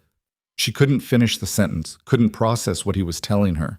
Planned, Kale finished, from the moment I left the penthouse. I went to that hotel knowing exactly what I was going to do. Beat him badly enough that he'd need hospitalization, but not badly enough to kill him. Get him talking while he was disoriented and in pain. Record everything. Then use the evidence to ensure he'd never be stupid enough to touch you again or cause me legal problems. You set him up. I protected us. Kale's eyes locked onto hers. You chose mercy. I chose insurance. Now Dorian Cross walks away with his life intact, and a very clear understanding that if he ever looks at you wrong again, his entire empire collapses. And I walk away without charges. Everybody wins, except him. The room spun. Elizabeth pressed harder against the door, trying to process what she was hearing. Kyle hadn't lost control. Hadn't acted from blind rage or temporary insanity. He'd planned this. Every detail, every consequence. Had gone into that hotel room with specific goals and executed them with the same cold precision he applied to every business deal. He'd manipulated her. Let her think he'd destroyed everything out of uncontrolled anger. Let her believe he'd sacrificed their future for revenge. Let her stand in this interview room feeling betrayed and alone while he sat there calmly knowing the whole time that he'd already fixed it. "You lied to me," she whispered. "I protected you.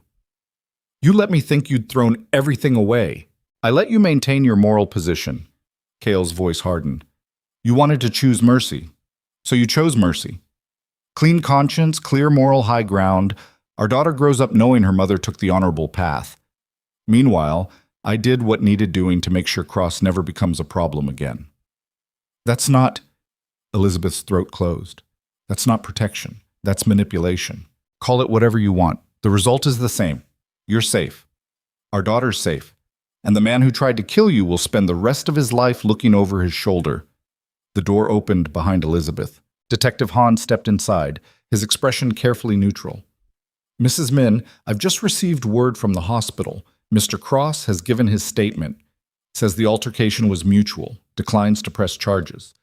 Given that information and Mr. Min's—" he paused. "Connections. We're releasing him with a warning." Elizabeth stared at Hahn in disbelief. "You're letting him go? Unless you'd like to file a complaint about the assault at the gala? We have 500 witnesses who saw Mr. Cross push you. That's attempted murder. We could hold him on those charges while we investigate." The offer hung between them. Elizabeth could destroy Dorian right now. One word to Detective Hahn and Dorian would face Korean prison instead of walking away. She'd have the revenge Kyle thought she needed, would prove she wasn't as morally pure as he'd manipulated her into believing. "No," she said finally. "No charges. I just want this to be over." Hahn nodded slowly. He produced a key and unlocked Kyle's handcuffs. They fell away from his wrists, leaving red marks against tattooed skin. Kale stood, rolling his shoulders to work out the stiffness. He looked exactly like he had 3 hours ago, except for the blood on his shirt and the exhaustion beginning to show around his eyes. "You're free to go," Hahn said. "Both of you. Try to avoid any more midnight visits to hotel rooms, Mr. Min. My job's complicated enough without your particular brand of justice." Kale nodded once. "Understood." They walked out of the police station into pre-dawn Seoul that had brightened to gray while they were inside. The city was fully awake now. Traffic building, people flooding sidewalks, the relentless machinery of 10 million lives grinding forward regardless of personal catastrophe. Elizabeth made it to the curb before her legs finally gave out completely. Kale caught her automatically, his arms wrapping around her from behind to support her weight. She should have pulled away, should have maintained the anger that had been sustaining her through the past hour. Instead, she leaned back against him and let herself break. Not crying exactly, just shaking, trembling with exhaustion and adrenaline crash and the overwhelming weight of everything that had happened in the past 12 hours. "I've got you," Kyle said softly against her hair. "I can't trust you," Elizabeth whispered. "I know. You manipulated me. Let me think the worst so I wouldn't interfere with your plan. Yes. That's not love. That's control disguised as protection." Kale was quiet for a long moment. When he finally spoke, his voice carried something she'd never heard before. Uncertainty. "What if they're the same thing?" he asked. "What if love and control and protection are all just different words for the same instinct? The need to keep safe what matters most." "They're not the same." "Then teach me the difference." His arms tightened fractionally around her. "Because I don't know how to love you without also needing to control every variable that might hurt you.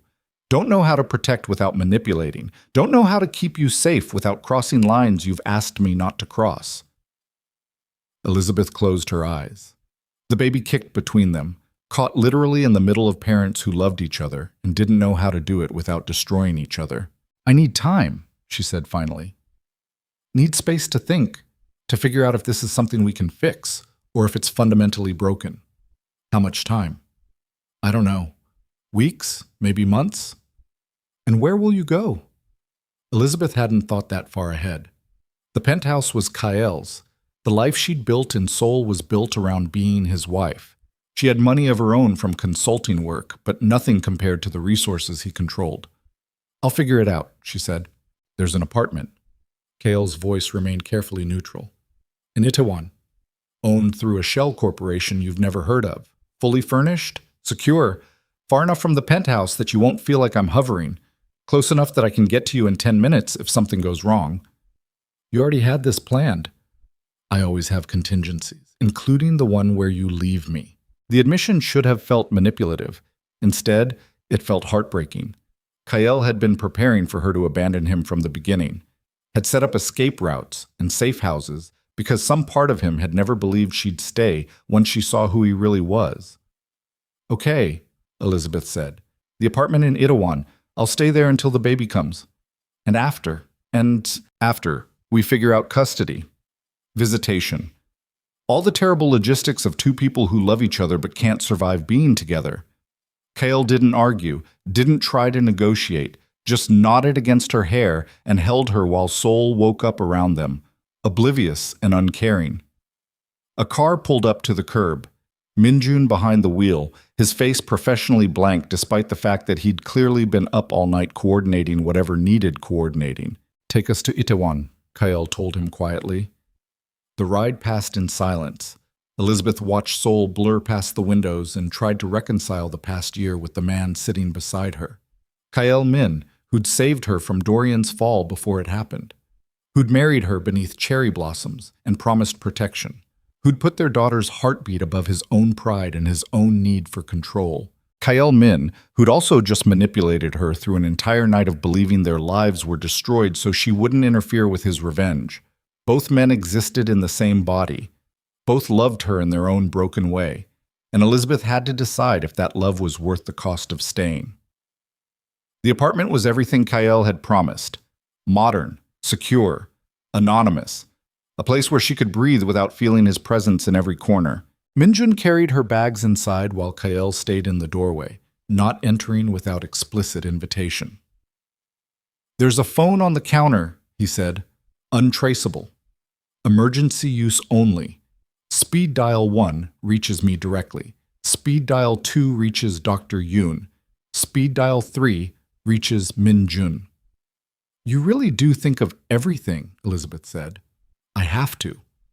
Kael's expression remained carefully neutral. It's the only way I know how to function. They stood there in the doorway, separated by 3 feet of space that felt like an ocean. I love you, Kael said finally. That's the one variable I can't control, can't manipulate, can't plan for. I love you in ways that terrify me, and I don't know how to do it without also trying to control everything around you. Elizabeth felt tears burning behind her eyes. I know. Is that enough? I don't know yet. Kael nodded slowly. He reached into his pocket and pulled out a small box, opened it to reveal a key. Apartment key, he said. No trackers, no surveillance, no hidden cameras, just a key to a place that's yours for as long as you need it. When you're ready to talk, call me. If you're never ready, his voice cracked slightly, then I'll respect that too. He set the box on the counter and turned to leave. Kael. He stopped, not turning around. Our daughter, Elizabeth said. She's going to need her father. Whatever happens between us, she deserves to know you, to love you, even if I can't figure out how to do it safely. I'll be there, Kael said quietly. For her. For you if you'll let me. For whatever version of family we can manage to build from this wreckage. Then he was gone. Elizabeth stood alone in the anonymous apartment while her daughter kicked frantically, as if protesting the absence of her father's voice. She moved to the windows overlooking Itaewon's chaotic streets, watching the city continue its relentless forward motion. Her phone buzzed. Unknown number. Korean area code she didn't recognize. Against every instinct screaming at her not to answer, Elizabeth picked up. Mrs. Min. The voice was female. American accent, professional coldness that made Elizabeth's skin crawl. We haven't met, but I work for someone who's been watching your situation with great interest. Someone who believes you deserve to know the full truth about your husband. Who is this? A friend or an enemy? Depends on how you look at it. A pause. Kyle Min didn't just beat Dorian Cross tonight. He killed someone. A witness who saw too much at the gala. A waiter who was about to talk to the police. Your husband had him eliminated 3 hours ago and made it look like a robbery gone wrong. The room tilted. That's not... Elizabeth's voice failed. That's not possible. Check the news. 23-year-old waiter named Park Jin-woo, found dead in an alley near the Altair Tower. Shot twice in the chest. Police are calling it gang violence, but you and I both know better. Why are you telling me this? Because you deserve to know what kind of man you married. And because the evidence connecting Kyle to that murder is about to surface. When it does, no amount of manipulation or blackmail will save him. The voice turned cold. Seoul Metropolitan Police can look the other way for assault. They can't ignore murder. Kale Min is going to prison, Mrs. Min. The only question is whether you're going to be standing beside him when he falls. The line went dead. Elizabeth stood frozen in the silent apartment, one hand pressed against her stomach, the other clutching a phone that suddenly felt radioactive. Outside, Seoul glittered and pulsed, indifferent to the fact that her entire world had just collapsed for the second time in 6 hours. And somewhere in that sprawling city, a young man's body lay in an alley, shot twice in the chest for the crime of witnessing too much. Elizabeth's hand shook so violently, the phone slipped from her grip and clattered onto the hardwood floor. Park Jin-woo, 23 years old, shot twice in the chest, dead in an alley near the Altair Tower. The words circled her brain like vultures, each repetition stripping away another layer of the denial she'd been desperately clinging to since leaving the police station. She moved to the laptop sitting on the kitchen counter, fingers fumbling across the keyboard as she pulled up Korean news sites. It took less than 30 seconds to find the story. The headline screamed across her screen in both Korean and English. Young waiter found dead in Junggu district. Police investigating possible gang violence. A photograph showed police tape cordoning off a narrow alley, forensic teams moving like ghosts in the background. And there, in the article's third paragraph, the detail that made Elizabeth's stomach drop. Park Jin-woo had worked the Winter Summit Gala at the Altair Tower the previous night. Had been scheduled to give a statement to police that morning about an incident he'd witnessed on the rooftop. Instead, he'd been found at approximately 4 a.m. with 2 gunshot wounds to the chest and his wallet missing. Elizabeth's vision blurred.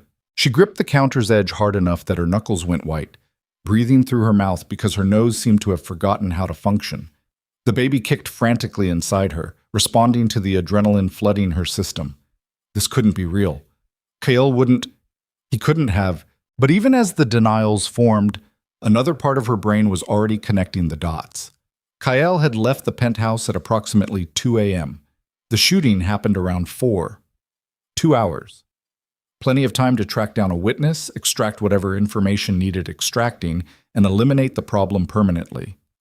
She grabbed the untraceable phone Kyle had left on the counter. Speed dial 1. His number. It rang twice before connecting. Elizabeth. Kale's voice sounded exhausted, relieved. Are you okay? Is the baby... Did you kill him? The words came out flat. Dead. The waiter from the gala, Park Jin-woo. Did you kill him? Silence stretched across the line for 3 seconds that felt like 3 hours. Where did you hear that name? Kale asked carefully. Answer the question.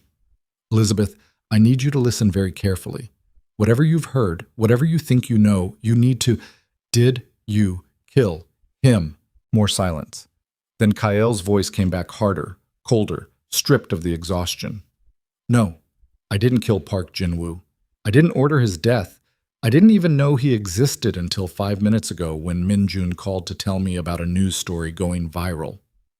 Elizabeth's legs gave out. She slid down the cabinets until she hit the floor, phone pressed against her ear. Someone called me, she whispered. American woman. Said you had him killed to eliminate a witness. Said evidence is about to surface connecting you to the murder. Said Seoul police can ignore assault, but not this.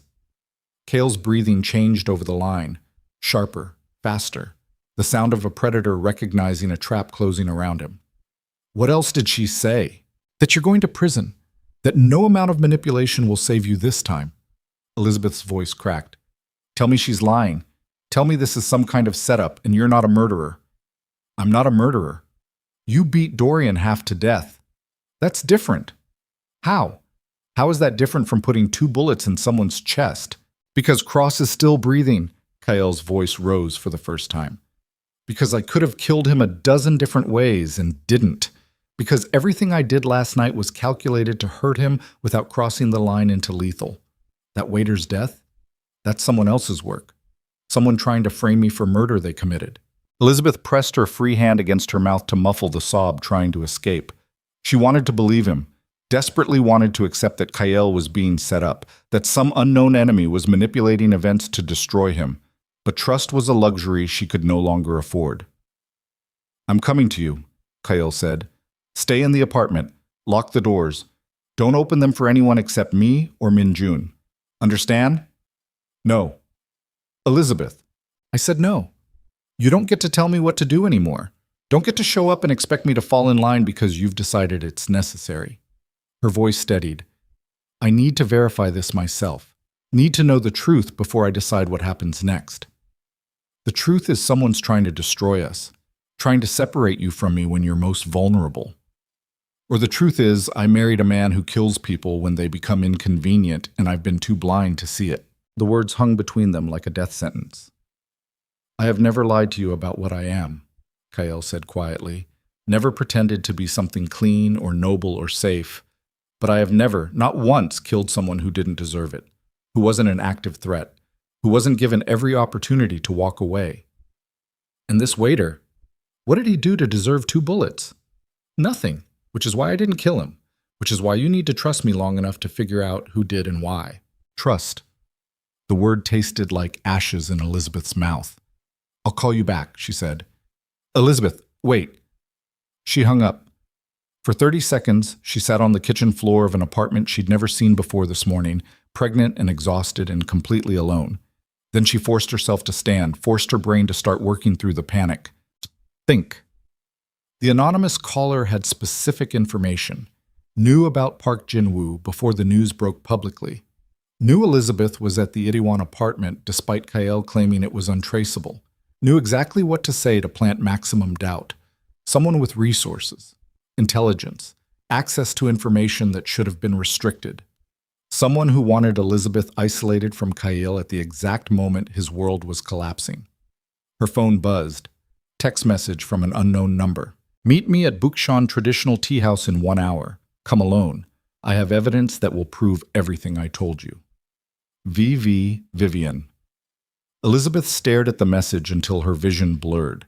Dorian's fiancé reaching out now, in the middle of this chaos, offering evidence of Kael's guilt. It could be a trap. Could be Vivian working with whoever killed Park Jin-woo to frame Kael and destroy Elizabeth's marriage simultaneously, or it could be the truth she needed to hear. Elizabeth pulled up a map on her phone. Bukchon Traditional Tea House was in the historic district, public enough to be safe, quiet enough for private conversation. She had 45 minutes to decide if she was walking into an ambush or toward answers that might save her from making the worst mistake of her life. The baby kicked hard against her ribs, as if voting. Elizabeth made her decision. Bukchon Traditional Tea House sat nestled between Hanok houses like a secret from another century. Elizabeth arrived in a taxi at exactly 11 a.m., exhausted and running on nothing but adrenaline and the protein bar she'd forced down during the ride. The interior was exactly what she expected. Low wooden tables, paper screens filtering soft light, the smell of green tea and incense mixing in warm air. Only 3 other customers occupied the space, all absorbed in their own quiet conversations. Vivian sat at a corner table with her back to the wall. She looked terrible. Nothing like the polished woman who'd slapped Elizabeth 12 hours ago at the gala. Her blonde hair hung limp around a face scrubbed clean of makeup, revealing dark circles and skin blotchy from crying. She wore jeans and a sweater instead of designer clothes, and her hands shook slightly as she lifted a teacup to her lips. Elizabeth approached slowly, every instinct screaming that this was a mistake. "Mrs. Min," Vivian gestured to the seat across from her. "Thank you for coming. I wasn't sure you would." "I'm not sure I should have," Elizabeth said, but she sat anyway. Her ribs protested the movement, bruises spreading beneath her clothes like storm clouds. Vivian noticed. Her eyes tracked the careful way Elizabeth positioned herself, the unconscious hand protecting her swollen stomach. "How's the baby?" she asked quietly. "Fine. No thanks to you or your fiancé." Vivian flinched. "I'm sorry. For what it's worth, I'm genuinely sorry I hit you. I was angry and drunk and stupid, but that doesn't excuse it." "No, it doesn't." A server appeared with fresh tea. Elizabeth waited until they were alone again before speaking. "Why am I here, Vivian? What evidence do you supposedly have that my husband killed someone?" Vivian reached into her purse and pulled out a phone. Not hers, Elizabeth realized. The case was masculine, expensive. The screen cracked across one corner. "Dorian's phone," Vivian said. "I took it from his hospital room this morning while he was in surgery." She unlocked it with shaking fingers and pulled up a video file. Turned the screen toward Elizabeth. The footage was shaky, clearly shot on someone's phone from a concealed position. It showed the Altair Tower's rooftop from an angle Elizabeth didn't recognize, probably from behind one of the decorative plant installations.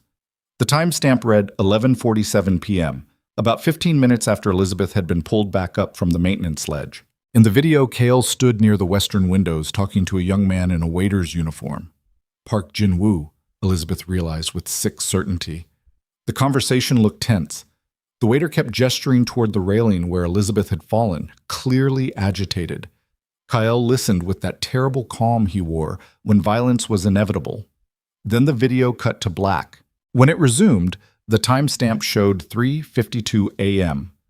A different location now. A narrow alley Elizabeth didn't recognize. The camera was stationary, positioned high up like security footage. It showed two figures entering the alley. One was clearly Park Jin-woo, still in his waiter's uniform. The other wore dark clothes and a baseball cap pulled low. Elizabeth watched the second figure raise a gun, watched two muzzle flashes illuminate the darkness, watched Park Jin-woo collapse onto dirty pavement, watched the shooter step over the body and disappear into shadows. The video ended. Elizabeth sat frozen, her brain refusing to process what she'd just seen. The shooter's face had been obscured by the cap and poor lighting, but the build was right. The height was right. The controlled, economical movements were exactly how Kyle moved. "There's more," Vivian said quietly. She pulled up a series of photographs. The first showed Kyle's car, the distinctive black Mercedes he'd been driving for the past year, parked 3 blocks from the alley. The timestamp showed 3:47 a.m. The second photograph showed the same car leaving at 4:03 a.m. 11 minutes. Plenty of time to walk 3 blocks, kill a witness, and walk back. "Where did you get these?" Elizabeth whispered. "Dorian received them this morning. Anonymous email sent to his phone while he was unconscious in the hospital. Someone wants him to know Kyle Min is going down for murder." Vivian's voice shook. "Someone wants us both to know." Elizabeth's hands clenched in her lap. "This proves nothing. The shooter's face is obscured. The car could belong to anyone. There's audio too," Vivian interrupted. She hit play on another file. Kale's voice filled the quiet tea house, recorded with crystal clarity despite background noise suggesting a crowded space. "Need to understand that witnesses become liabilities. You saw what happened on that rooftop, saw her fall, saw Cross push her. That makes you dangerous." Park Jin-woo's voice responded, younger, frightened. "I won't tell anyone, I swear. I need this job. I can't afford to get involved. It's already too late for that. You're involved the second you witnessed a crime." A pause. "But I can make this worth your while. 50 million won to forget what you saw. Take the money. Disappear for a few months. Come back when things settle." I don't know. The police already asked me to come in tomorrow morning." "Then don't go. Take the money. Get on a plane, Thailand, Vietnam, somewhere far away where nobody asks questions." Kyle's voice hardened. "Or stay and become a problem I have to solve permanently." The recording ended. Elizabeth felt like she'd been punched in the chest. That was Kyle's voice, his speech patterns. his subtle Korean accent bleeding through the English, unmistakable. "It's fake," she said, but the words came out weak. "Is it?" Vivian leaned forward. "Because it sounds pretty real to me. Sounds like your husband threatened that waiter's life. Sounds like when the threat didn't work, he followed through. Someone could have synthesized his voice, deep-faked the audio. This is all. Why are you defending him?" Vivian's voice rose slightly. "He beat my fiancée unconscious. He threatened a kid just trying to do his job. He's a criminal kingpin who's probably killed dozens of people over the years. Why are you still making excuses?" "Because I love him," Elizabeth thought but didn't say. "Because our daughter deserves a father. Because everything I've built in Seoul is tied to being Kyle Min's wife. Because if this is real, then I've been married to a monster for a year and never noticed." "What do you want from me?" Elizabeth asked instead. Vivian's expression shifted. Something calculating moved behind her eyes. "I want you to go to the police. Show them this evidence. Testify about what you know regarding Kyle's business operations. Help build a case that puts him away before he hurts anyone else." In exchange for what? In exchange for Dorian and I dropping the assault charges we're going to file. Attempted murder of a pregnant woman. That's life in a Korean prison. But if you cooperate, if you help take down Kyle, we'll say it was all a misunderstanding, self-defense, whatever story keeps you and your baby safe. There it was. The trap fully revealed. Elizabeth stared at Vivian across the table and saw the truth written in every tense line of her body. This wasn't about justice. Wasn't about Park Jin-woo or protecting future victims. This was revenge dressed up as righteousness. "Dorian put you up to this," Elizabeth said flatly. "Dorian's in surgery with a broken face. He can barely talk, but he can text, can communicate enough to send you here with manufactured evidence designed to turn me against my husband." Elizabeth stood slowly, her chair scraping against wood. "You're both pathetic, coming after me when I'm vulnerable, pregnant, separated from Kyle, thinking I'll be scared enough to betray him." Vivian stood too, her face flushing red. "That evidence is real. The video is real. The audio is real. Your husband killed someone and you're too delusional to accept it." "My husband is a lot of things. Violent, controlling, manipulative. But he's not stupid enough to shoot a witness in an alley covered by security cameras. Not careless enough to park his own car 3 blocks away. Not reckless enough to have that conversation in a public space where anyone could record it." Elizabeth leaned forward, ignoring the pain in her ribs. "This is a setup. Someone killed Park Jin-woo and framed Kyle for it. Someone recorded that conversation or synthesized it entirely. Someone wants me isolated and afraid, so I'll turn on him when he needs me most." She grabbed her purse. "Tell Dorian he failed. Again. Tell him that I'm not the same woman who ran from Atlanta. Tell him I choose my monster over his manipulation every single time." She turned to leave. "Wait." Vivian's voice stopped her. The calculating look had vanished, replaced by something that looked almost like fear. "You're making a mistake. If you go back to Kyle, if you stay loyal to him through this, you're going to end up in prison too. Accessory to murder. Conspiracy. They'll take your baby away." Elizabeth looked back over her shoulder. "Then I guess I better make sure he doesn't go down for a murder he didn't commit." She walked out of this tea house into Seoul's midday chaos, phone already in her hand, dialing Kyle's number with fingers that had finally stopped shaking. He answered on the first ring. "Where are you?" he asked immediately. "Bukchon." "I just had a very interesting meeting with Vivian Hale. She showed me video footage of you supposedly killing Park Jin-woo, audio of you threatening him, photographic evidence of your car near the crime scene." Silence. Then, "Elizabeth, it's fake, isn't it? All of it. Manufactured evidence designed to frame you." More silence. When Kyle spoke again, his voice carried something she'd never heard before. Genuine vulnerability. "You believe me? I believe that you're smarter than parking your own car at a murder scene. I believe that if you were going to kill a witness, you'd make damn sure there was no evidence. I believe," her voice cracked, "I believe that someone's trying to destroy us, and I'm tired of playing defense. Tell me where you are." "Exactly."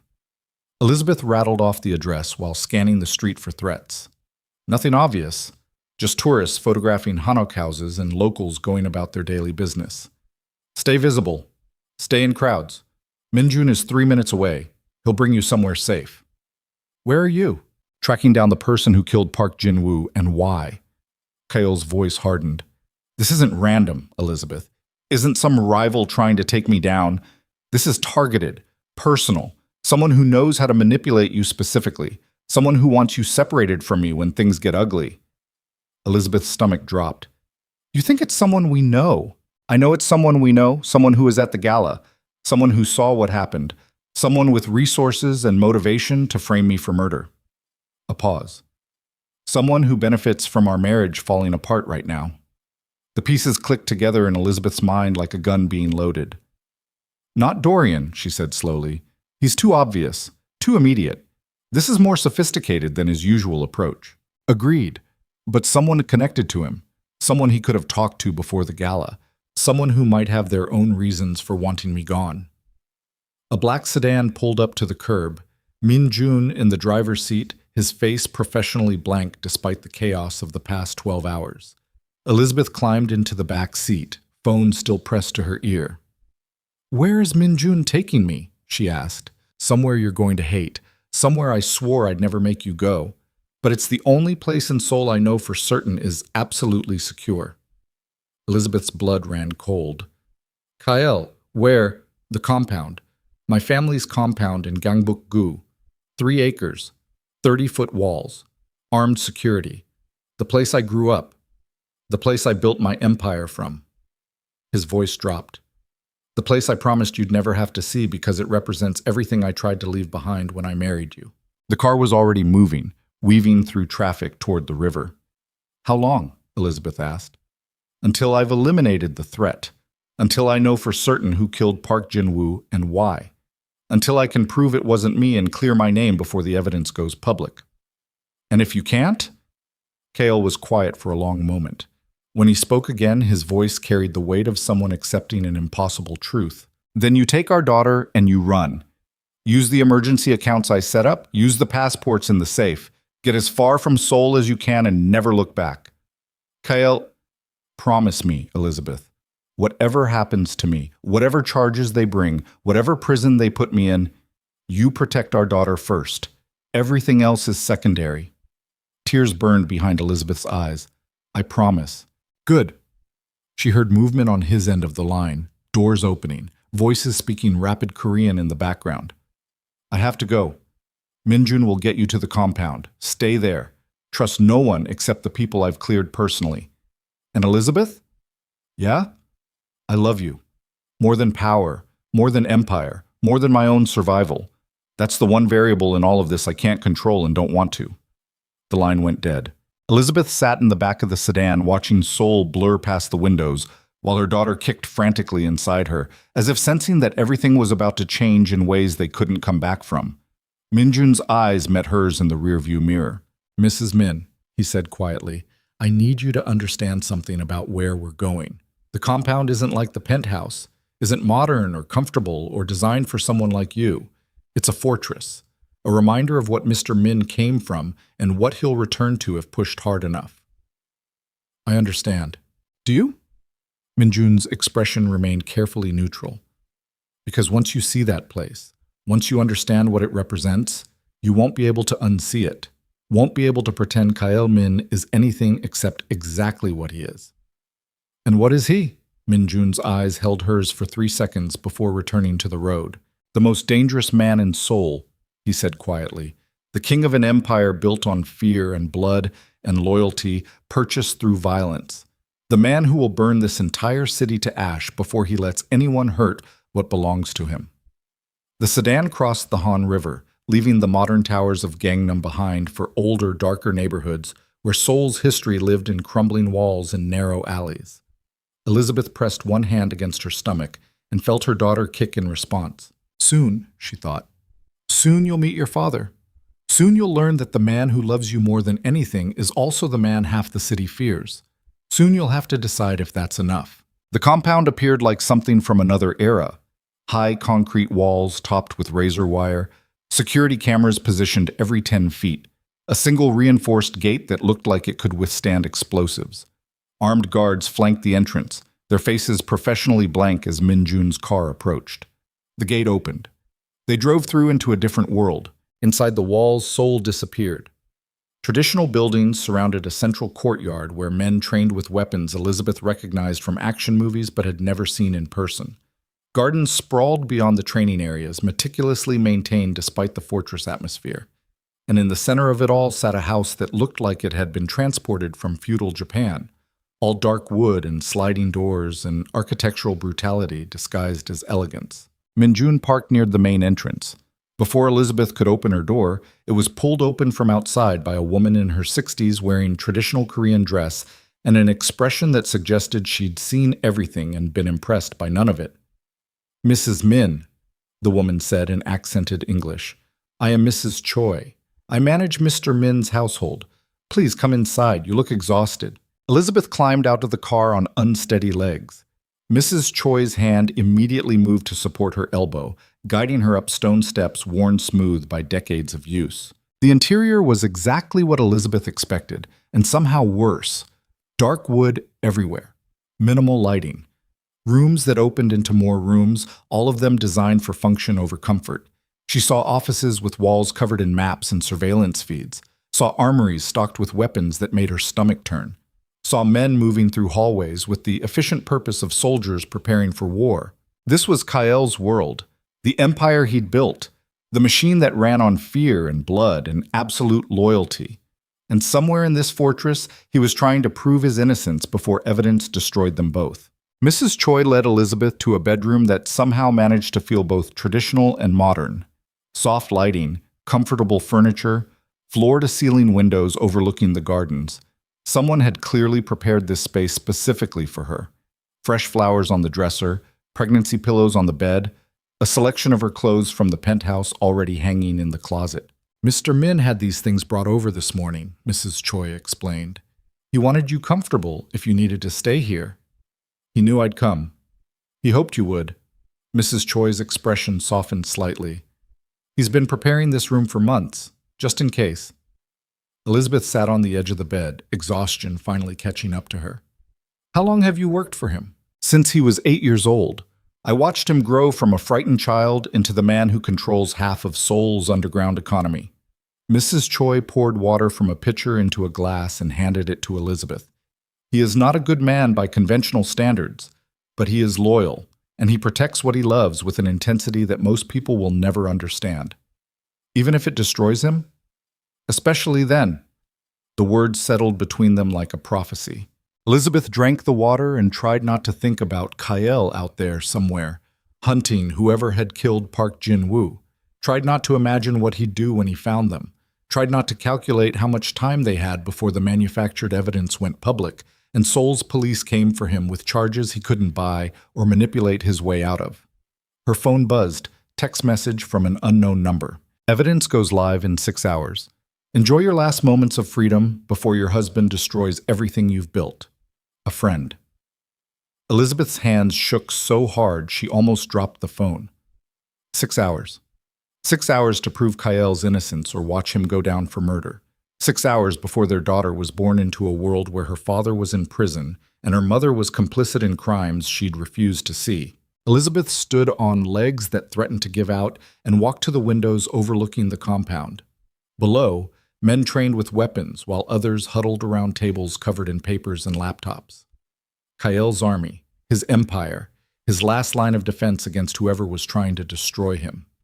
And somewhere in Seoul, a clock was ticking down to the moment everything fell apart. Elizabeth pressed both hands against the glass and made a decision that would change everything. She wasn't going to wait in this fortress while Kael fought alone. She wasn't going to be the pregnant wife hidden away for protection while her husband faced destruction. She was going to find whoever killed Park Jin-woo. She was going to prove Kael's innocence. And she was going to do it in the next 6 hours, or die trying. Because their daughter deserved better than parents who surrendered without a fight. Elizabeth grabbed her phone and dialed the one number she'd been avoiding since this nightmare began. Detective Han Jae-sung answered on the second ring. "Mrs. Min, I was wondering when you'd call." "I need your help," Elizabeth said, "and I need you to keep an open mind about something impossible." "I'm listening." "My husband didn't kill Park Jin-woo. Someone framed him. And I can prove it if you give me 6 hours and access to the evidence you've collected. Han was quiet for a long moment. You realize what you're asking? That I give a suspect's wife access to an active murder investigation? I realize I'm asking you to trust that a 7-month pregnant woman knows her husband well enough to recognize when he's being set up. Elizabeth's voice steadied. And I'm asking you to consider that maybe, just maybe, the most obvious suspect isn't always the guilty one. More silence. Then Han sighed. 6 hours, Mrs. Min. That's all I can give you before the evidence goes public, and this whole thing explodes beyond my control. Don't make me regret this. The line went dead. Elizabeth stood in the bedroom of a compound designed for war, one hand pressed against her swollen stomach where her daughter kicked frantically, as if cheering her mother's decision to fight instead of hide. Outside, Seoul glittered beneath afternoon sun, oblivious to the fact that in 6 hours, everything was going to burn. And Elizabeth Vale Min, who'd once run across an ocean to escape violence, was about to walk straight into the heart of it. Because sometimes love meant standing beside a monster, and sometimes it meant proving the monster was innocent before the world destroyed him for crimes he didn't commit. The clock started ticking. Detective Han's precinct office smelled like burnt coffee and fluorescent exhaustion. Elizabeth sat across from him in a chair designed for interrogations, not comfort, while her daughter kicked relentlessly against ribs already bruised from the fall. 5 hours and 43 minutes remained before the manufactured evidence went public. 5 hours to prove Kael's innocence or watch everything collapse. Han spread crime scene photographs across his desk with the methodical precision of someone who'd done this 10,000 times. Park Jin-woo's body, the alley, shell casings, blood spatter patterns that told stories Elizabeth's brain refused to process. Walk me through your theory, Han said, his voice carefully neutral behind wire-rimmed glasses.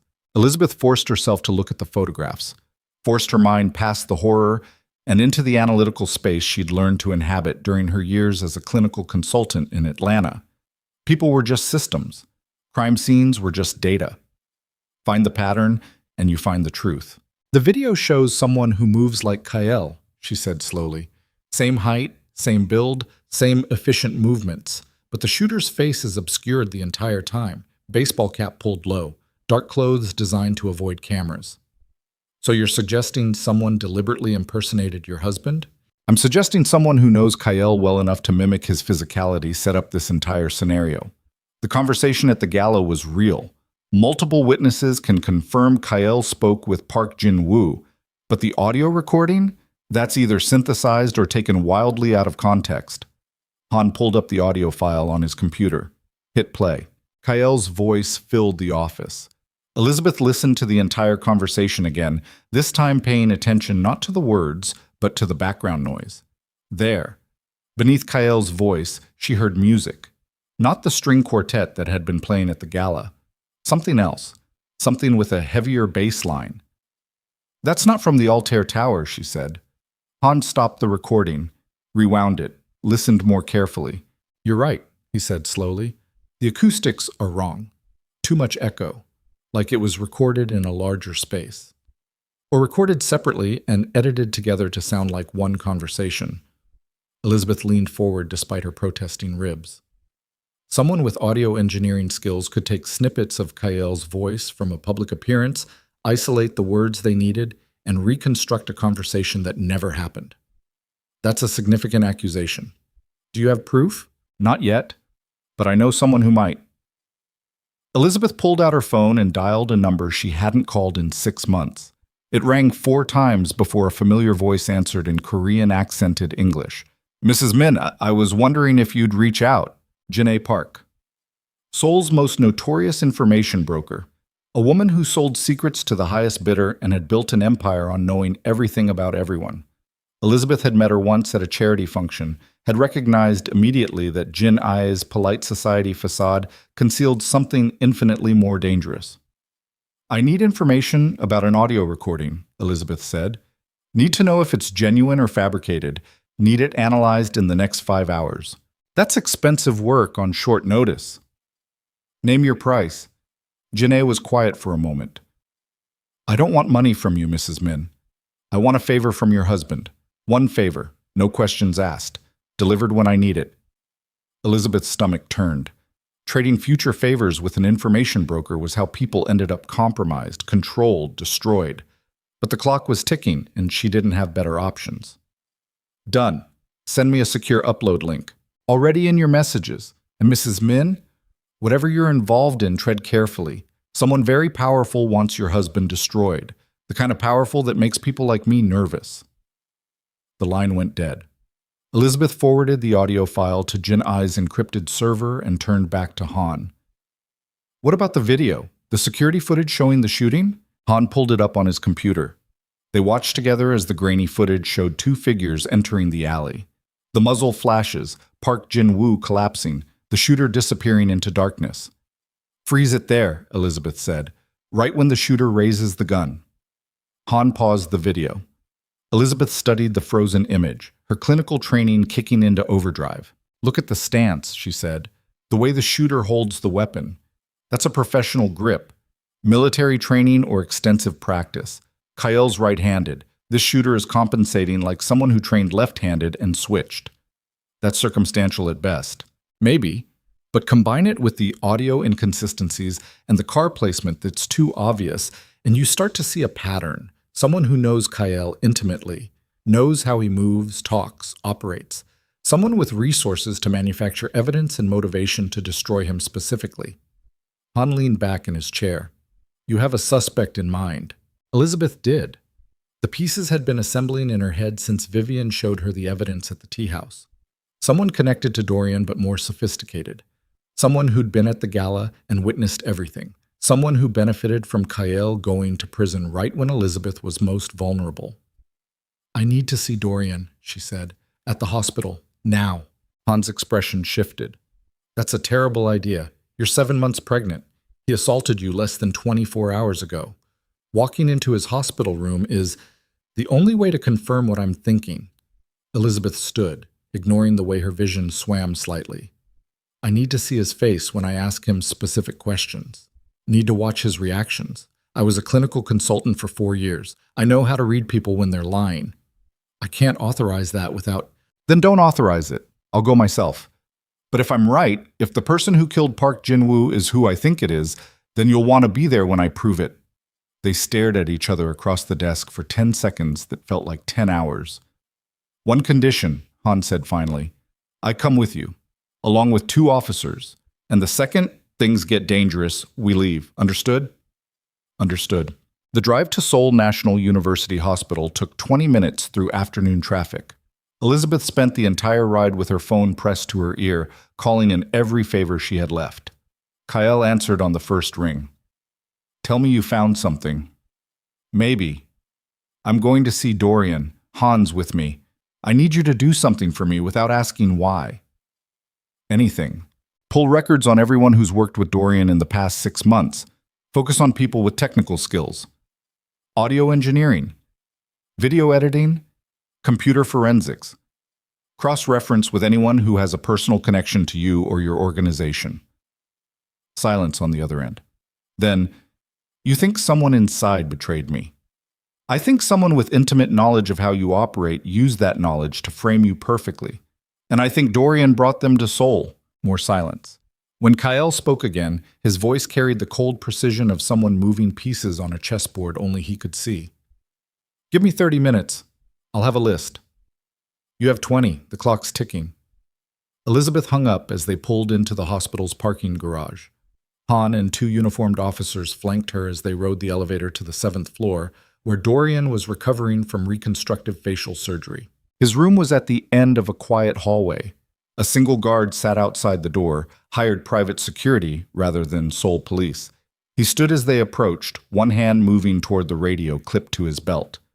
Detective Han Jae-sung, Han said, showing his badge. We need to speak with Mr. Cross. He's recovering from surgery. Doctor's orders are no visitors except me, a voice said from behind them. Elizabeth turned. Vivian stood in the hallway holding 2 coffee cups, her expression cycling through surprise, anger, and something that looked disturbingly like fear before settling on practiced indifference. What are you doing here? She asked. Same thing you are, Elizabeth replied. Visiting Dorian. Though I'm curious why you're bringing him coffee when he's supposed to be heavily medicated and barely conscious. Something flickered in Vivian's eyes. She recovered quickly, but not quickly enough. He's awake, uncomfortable, but conscious. The surgery went better than expected. I'm sure it did. Elizabeth moved closer, studying Vivian's face the way she used to study patients presenting with symptoms that didn't quite add up. You know what's interesting? How quickly you showed up at that tea house this morning. How perfectly you had that evidence organized. How conveniently it all pointed to my husband while leaving Dorian completely clean. I don't know what you're implying. I'm implying that you're smarter than you pretend to be. That the vapid socialite act is a cover for someone calculating enough to orchestrate a frame job. That you're not Dorian's victim. You're his partner. Vivian's carefully maintained mask cracked completely. You're delusional, she said, but her voice shook slightly. Grief and stress are making you paranoid. Am I? Elizabeth stepped closer, close enough to see the micro-expressions Vivian couldn't quite control. Because here's what I think happened. Dorian came to Seoul for business, brought you along as cover. Maybe you really were his fiancée at first, but somewhere along the way, you became something else. His fixer, his strategist, the person who handles problems he's too obvious to handle himself. Han's hand moved to Elizabeth's elbow, a gentle warning to slow down. She ignored him. When Dorian saw me at the gala, she continued, when he pushed me and nearly killed me, you realized his cover was blown. Kael would destroy him, so you improvised. Found a witness, Park Jin-woo, and saw an opportunity. Kill the witness. Frame Kael for the murder. Use the chaos to destroy his empire while he's vulnerable. That's insane, Vivian said, but she'd gone pale beneath her makeup. Is it? Because here's the thing about people who manufacture evidence. They always include one detail that's too perfect. In your case, it was Kael's car. You showed me photographs of his Mercedes parked near the crime scene, time-stamped, geolocated, perfectly positioned to prove his guilt. Elizabeth pulled out her phone, displaying the photograph Vivian had shown her at the tea house. Except Kael's Mercedes has a custom security system, GPS tracking that logs every location, every stop, every movement. And according to the logs his team just sent me, that car never left the penthouse garage last night. Vivian's coffee cup slipped from her hands. They hit the floor in twin explosions of brown liquid and shattered ceramic. Someone digitally altered the license plate on a different black Mercedes, Elizabeth pressed. Someone with technical skills and access to surveillance cameras. Someone who could edit video footage, synthesize audio, and make it all look convincing enough to fool the police. Han stepped forward, his voice cold and professional. Miss Hale, I'm going to need you to come down to the station to answer some questions. Vivian's expression shifted. The fear vanished, replaced by something harder, colder, the mask falling away completely to reveal the intelligence beneath. You can't prove any of this, she said quietly. The evidence exists. The video is real. The audio is real. Your husband's voice threatening that waiter, the shooting, all of it documented. Even if the car location was faked, that's one detail against a mountain of evidence. Evidence you created, Elizabeth said. Evidence that will stand up in court regardless of who created it. Vivian's smile turned sharp. You're too late, Mrs. Min. The story goes public in 4 hours. By tonight, Kael Min will be arrested for murder. By next week, his empire crumbles. And by next month, you'll be raising your daughter alone while he rots in prison. The hospital hallway seemed to tilt sideways. Elizabeth grabbed the wall to steady herself, her other hand pressed against her stomach where their daughter kicked frantically. Why? She whispered. Why go to all this trouble? Dorian's already lost everything. His project collapsed. His business is ruined. Why not just leave Seoul and start over? Vivian's expression hardened further. Because some losses require revenge. Because your husband didn't just destroy Dorian's business. He humiliated him, beat him in front of witnesses, made him look weak. And in Dorian's world, weakness is worse than death. So this is about his ego. This is about balance, about making sure Kael Min understands that actions have consequences. Vivian glanced at Han. You can take me to the station if you want. Question me for hours. But you won't find anything concrete. I'm too careful. And by the time you realize you can't build a case, the evidence against Kael will be public and irreversible. Han's radio crackled. A voice spoke rapid Korean Elizabeth couldn't follow. Han's expression changed, hardened. "We need to go," he said quietly. "Now." "What's wrong?" Elizabeth asked. "The evidence just went live, 4 hours early. Someone leaked it to every major news outlet in Seoul simultaneously. It's everywhere." Elizabeth's vision blurred. 4 hours early. They'd been outmaneuvered. Someone had anticipated their investigation and accelerated the timeline. Her phone rang. "Kyle." She answered with shaking hands. "I know. I saw." "Where are you?" His voice was perfectly controlled in the way that meant violence was seconds away. "Hospital, confronting Vivian. She admitted to manufacturing the evidence, but I can't prove—" "I found her," Kale interrupted. "The person who actually killed Park Jin-woo. The technical specialist Dorian brought to Seoul. Her name is Sarah Chen, American expatriate, former FBI digital forensics specialist before she went private. Dorian hired her 6 months ago to help with his Korea expansion. She's been living in the Shilla Hotel, same floor as Cross." Elizabeth's mind raced. "Where is she now?" "That's complicated. She's at Incheon Airport. Flight to San Francisco leaves in 90 minutes. By the time Seoul police can coordinate with airport security, she'll be airborne." "So we lost?" "Not yet." Kyle's voice dropped. "I have people at the airport. They can delay her. Create a situation that forces authorities to hold her for questioning, but it requires you trusting me to do something illegal, something that crosses lines we can't uncross." Elizabeth looked at Vivian standing in the hospital hallway wearing that sharp smile. Looked at Han talking urgently into his radio. Looked at her own reflection in the window and saw a woman 7 months pregnant, exhausted beyond measure, standing at the precipice of a decision that would define everything. She could let Kale's people handle it. Let them force Sarah Chen's plane to turn around through methods she didn't want to imagine. Cross lines that would make her complicit in crimes she'd spent a year pretending didn't exist. Or she could walk away. Let the evidence stand. Watch Kyle go to prison for a murder he didn't commit, while their daughter grew up without a father. Some choices weren't really choices at all. "Do it," she said. "Whatever it takes. I'm done playing by rules that only apply to us." She heard Kyle exhale. "Understood. Stay with Han. Stay safe. This ends in 2 hours one way or another." The line went dead. What followed was the longest 90 minutes of Elizabeth's life. Han drove her back to the precinct while news alerts exploded across her phone. Every major outlet in Seoul was running the story. Video footage of the shooting, audio of Kyle threatening Park Jin-woo, photographs of his car near the crime scene, expert analysis from people who'd never met Kyle but were perfectly comfortable declaring him guilty. The court of public opinion had already convicted him. Seoul's police had no choice but to respond. Arrest warrants were being prepared. Tactical teams were mobilizing. Within hours, they'd raid the compound in Gangbuk-gu and drag Kyle out in handcuffs while cameras broadcast every second to millions of viewers. Elizabeth sat in Han's office, watching it all unfold on television screens that seemed to multiply with every passing minute. Then her phone rang.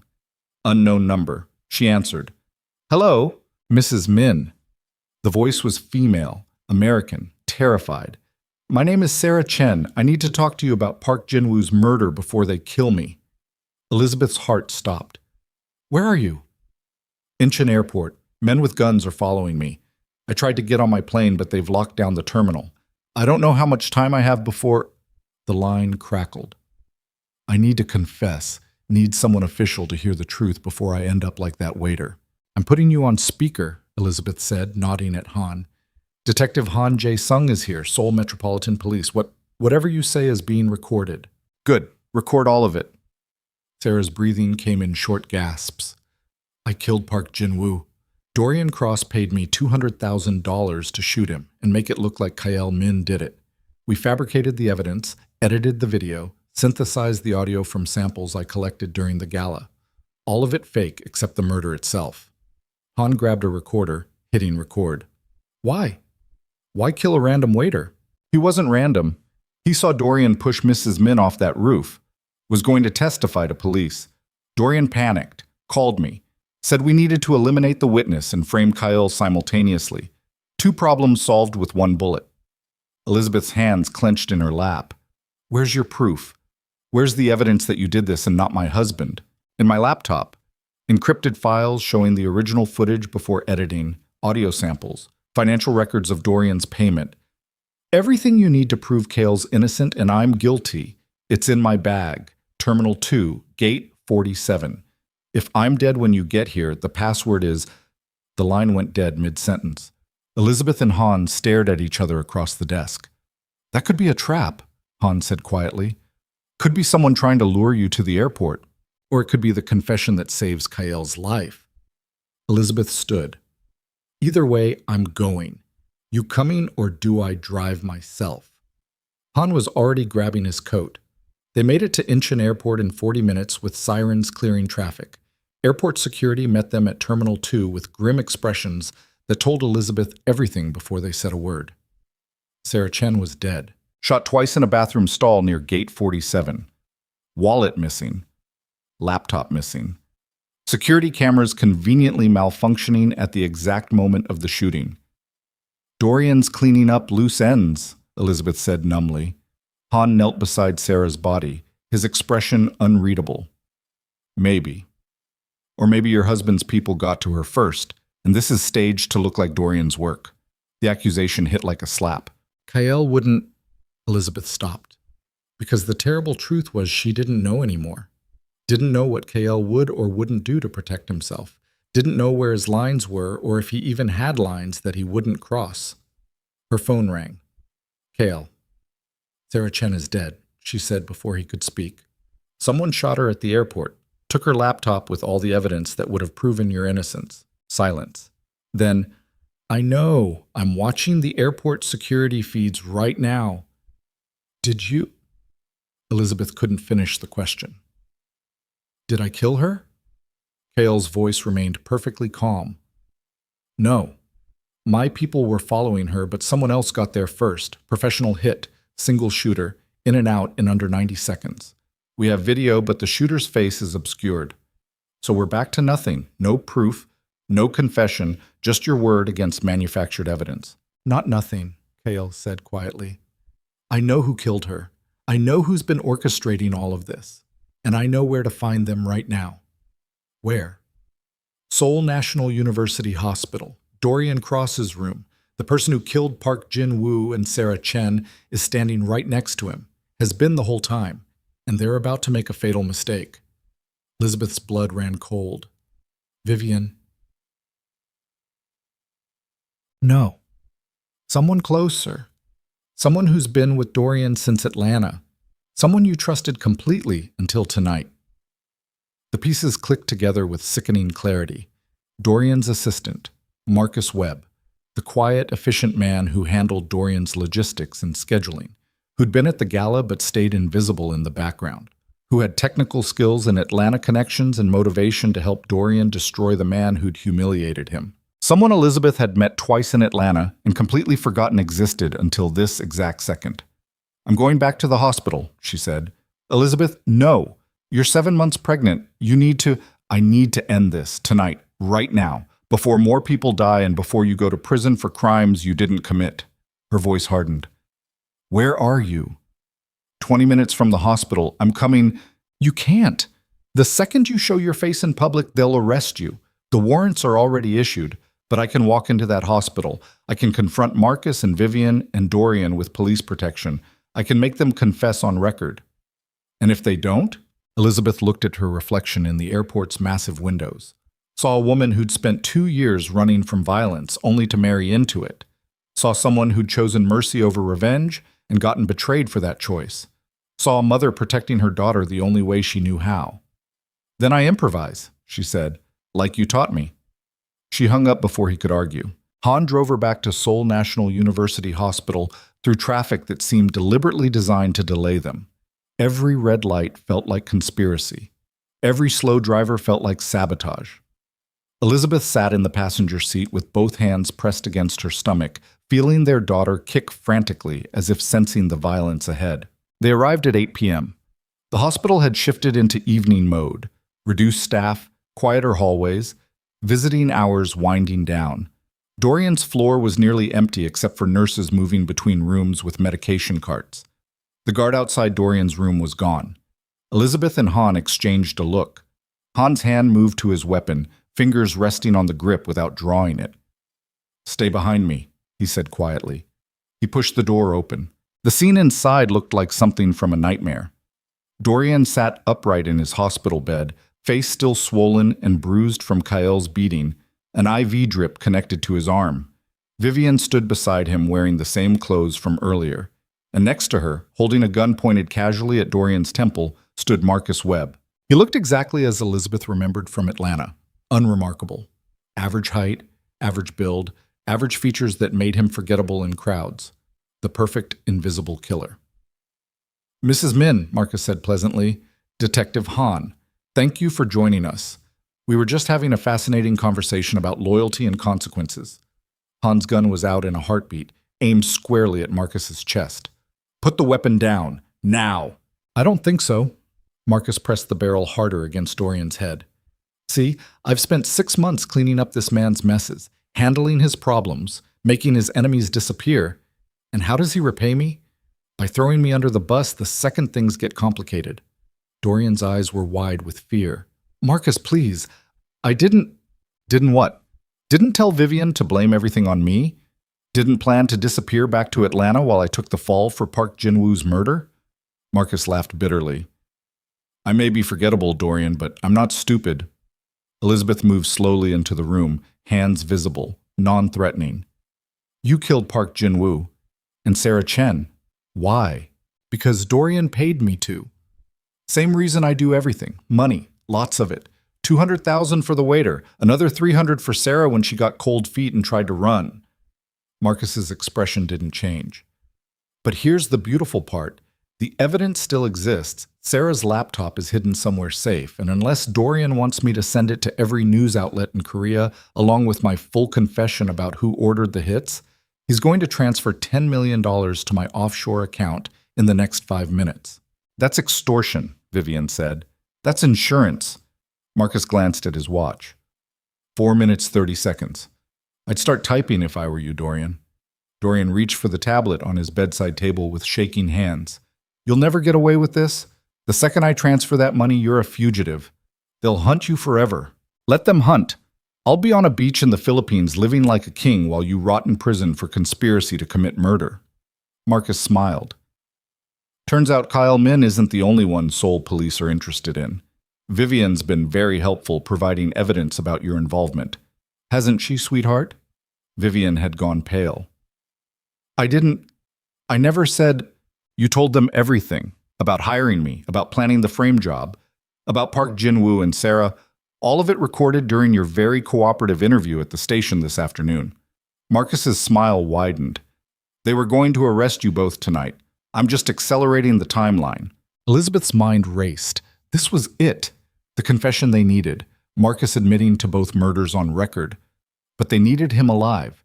Needed him in custody. Needed the laptop with the original evidence. Where's the laptop? She asked quietly. Marcus glanced at her. Somewhere Kael Min will never find it. Somewhere that requires me specifically to access it. Insurance policy number 2. So you kill Dorian, take the money, and disappear. That's your plan. That's the plan. Marcus checked his watch again. 3 minutes. Dorian, I'm getting impatient. Dorian's fingers fumbled across the tablet screen. It's transferring. 10 million to account number. The window behind Marcus exploded inward. Glass shattered in a spray of glittering fragments as a dark figure swung through on a cable, boots connecting with Marcus's chest in a devastating kick that sent him crashing backward into the wall. The gun flew from his hand, skittering across linoleum. Kyle landed in a crouch between Marcus and Dorian, moving with the economical violence of someone who'd done this 1,000 times. Sorry I'm late, he said calmly. All hell broke loose. Marcus lunged for the fallen gun. Han fired twice, both shots missing as Marcus rolled behind Dorian's bed. Vivian screamed. Dorian tried to climb out of bed and got tangled in his IV lines. Elizabeth pressed herself against the wall, protecting her stomach while chaos erupted around her. Kale vaulted over the bed, landing on Marcus before he could reach the weapon.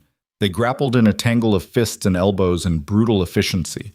Marcus fought like someone who'd trained extensively. Kael fought like someone who'd survived by being better. It lasted approximately 15 seconds. Kael got Marcus in a chokehold, applying pressure to the carotid artery until Marcus went limp. He lowered the unconscious body to the floor carefully, not killing him but making damn sure he stayed down. Then he stood, brushing glass off his jacket, and turned to Elizabeth. "You okay?" he asked. Elizabeth nodded mutely. Han had his gun trained on everyone simultaneously, trying to process what had just happened. "Mr. Min, you're under arrest for stopping an active shooter about to commit murder?" Kyle interrupted mildly. "I think your paperwork might have trouble with that narrative. You broke into a hospital through a 7th-floor window. I entered through an unlocked window to prevent a crime. Check the security footage. You'll see Marcus Webb threatening Dorian Cross at gunpoint. You'll hear him confess to 2 murders. You'll have everything you need to clear my name and arrest the actual killer." Han lowered his weapon slowly. "You recorded this. Every second, full confession, audio and video, admissible in court." Cale pulled a small recording device from his jacket. "I believe this is what you call evidence." The hospital room went quiet except for Dorian's ragged breathing and Vivian's muffled sobs.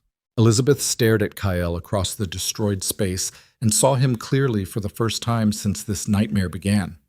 Not the monster she'd feared he was becoming, not the savior she'd desperately needed him to be. Just a man who'd done terrible things for reasons that made sense inside his own brutal logic. A man she still loved despite everything. "The laptop," she said. "Marcus said he hid it somewhere you'd never find it." Cale pulled a laptop bag from where it hung across his shoulder. "You mean this laptop? The one my people retrieved from the airport security locker where Marcus stashed it before killing Sarah?" "How did you—" "Because I'm good at my job. And because Marcus is predictable. He's a fixer. Fixers always have contingencies, always have insurance, always hide evidence somewhere they can access quickly if things go sideways." Cale set the bag on the floor. Airport lockers are classic, close to escape routes, anonymous, easy to retrieve on the way out of the country. Han moved to confiscate the laptop. "This is evidence in an active investigation." "It's evidence that proves my husband's innocence," Elizabeth corrected. "Chain of custody might be questionable, but the content is authentic.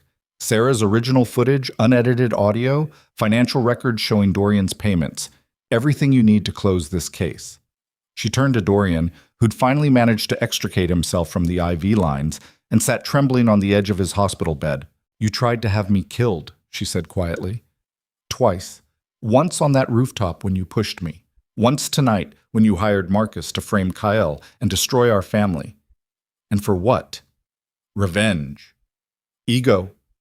The inability to accept that I found happiness after escaping you." Dorian's swollen face tried to form words. Failed. Tried again. "I loved you," he whispered. "No, you didn't. You loved controlling me. Loved having someone you could diminish to make yourself feel powerful. That's not love. That's pathology." Elizabeth moved closer, close enough to see the fear in his eyes. "I left Atlanta to get away from you. Built a new life. Found someone who protects me without caging me. And you couldn't stand it. Couldn't stand that I survived you and thrived." "I'm sorry," Dorian said, and for the first time he actually sounded like he meant it. "I don't care." Elizabeth's voice went cold. "You're going to prison for conspiracy to commit murder, for attempted murder of a pregnant woman, for every crime you thought you could buy your way out of. And when you're sitting in a cell remembering how you got there, I want you to understand something." She leaned in close. "You didn't lose because Kyle was more powerful. You lost because I was stronger than you ever gave me credit for. Strong enough to leave, strong enough to rebuild, strong enough to stand here 7 months pregnant and watch you face consequences for the first time in your privileged life." She straightened, turned to Kyle. "Let's go home." The aftermath unfolded with bureaucratic slowness that made the preceding violence feel almost dreamlike. Marcus Webb regained consciousness in police custody and immediately demanded a lawyer. Dorian and Vivian were arrested on multiple charges. Sarah Chen's laptop provided irrefutable evidence of the frame job. The news cycle that had convicted Kyle in the morning exonerated him by midnight. Seoul's police issued formal apologies. The evidence was retracted. Charges were dropped. Kyle Min walked free. 2 weeks later, Elizabeth stood at the windows of their penthouse, watching cherry blossoms drift across Seoul's skyline like pink snow. Spring had arrived while they were drowning in chaos, and the city looked reborn in pale light that made everything seem possible again.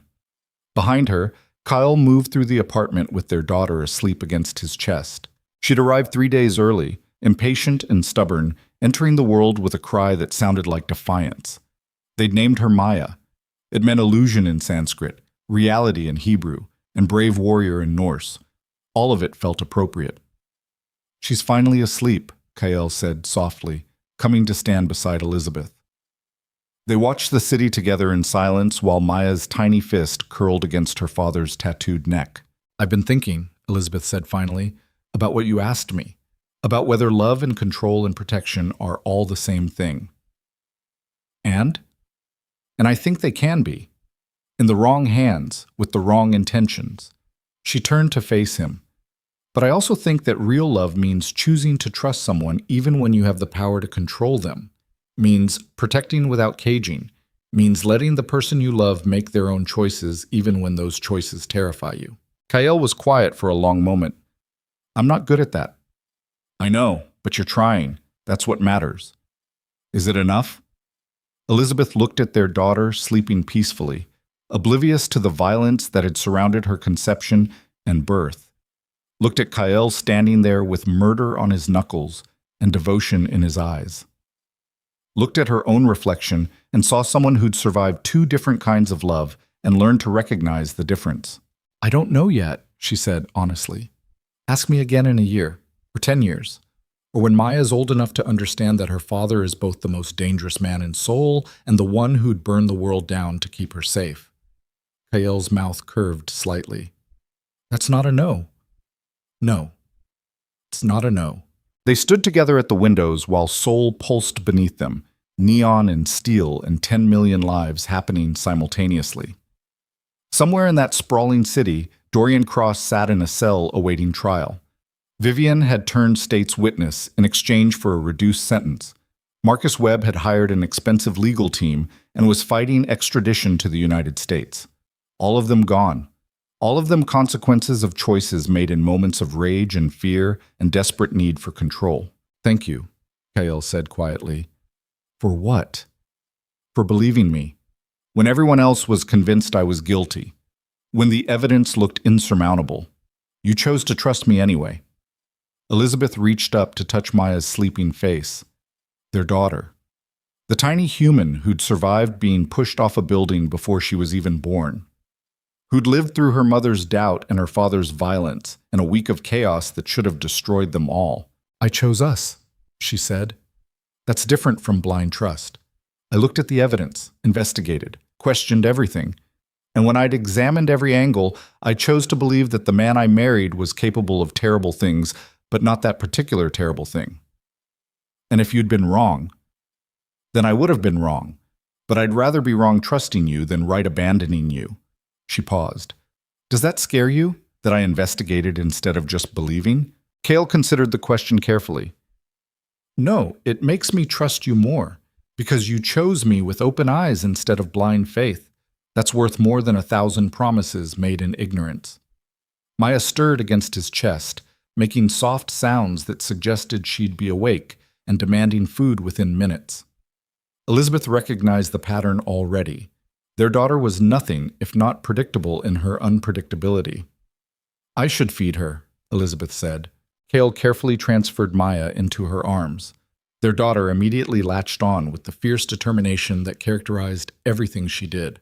Elizabeth settled into the rocking chair near the windows and let herself feel the weight of new motherhood pressing down like gravity.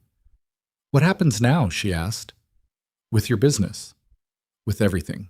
Kale leaned against the window frame, his expression thoughtful. "I'm stepping back. Not walking away entirely, but putting distance between the ugliest parts of my empire and our family. Promoting people I trust to handle the day-to-day violence, keeping my hands cleaner than they've been. Because of me? Because of her." He nodded toward Maya. "Because I don't want my daughter's first memories to involve armed guards and blood on my knuckles. Because I want to be present for her childhood without wondering if I'll be arrested halfway through her birthday party." "That's a significant change. So is being a father." Kale's voice softened. "I've spent 15 years building an empire on fear. Maybe it's time to build something different, something that doesn't require me to become a monster to protect.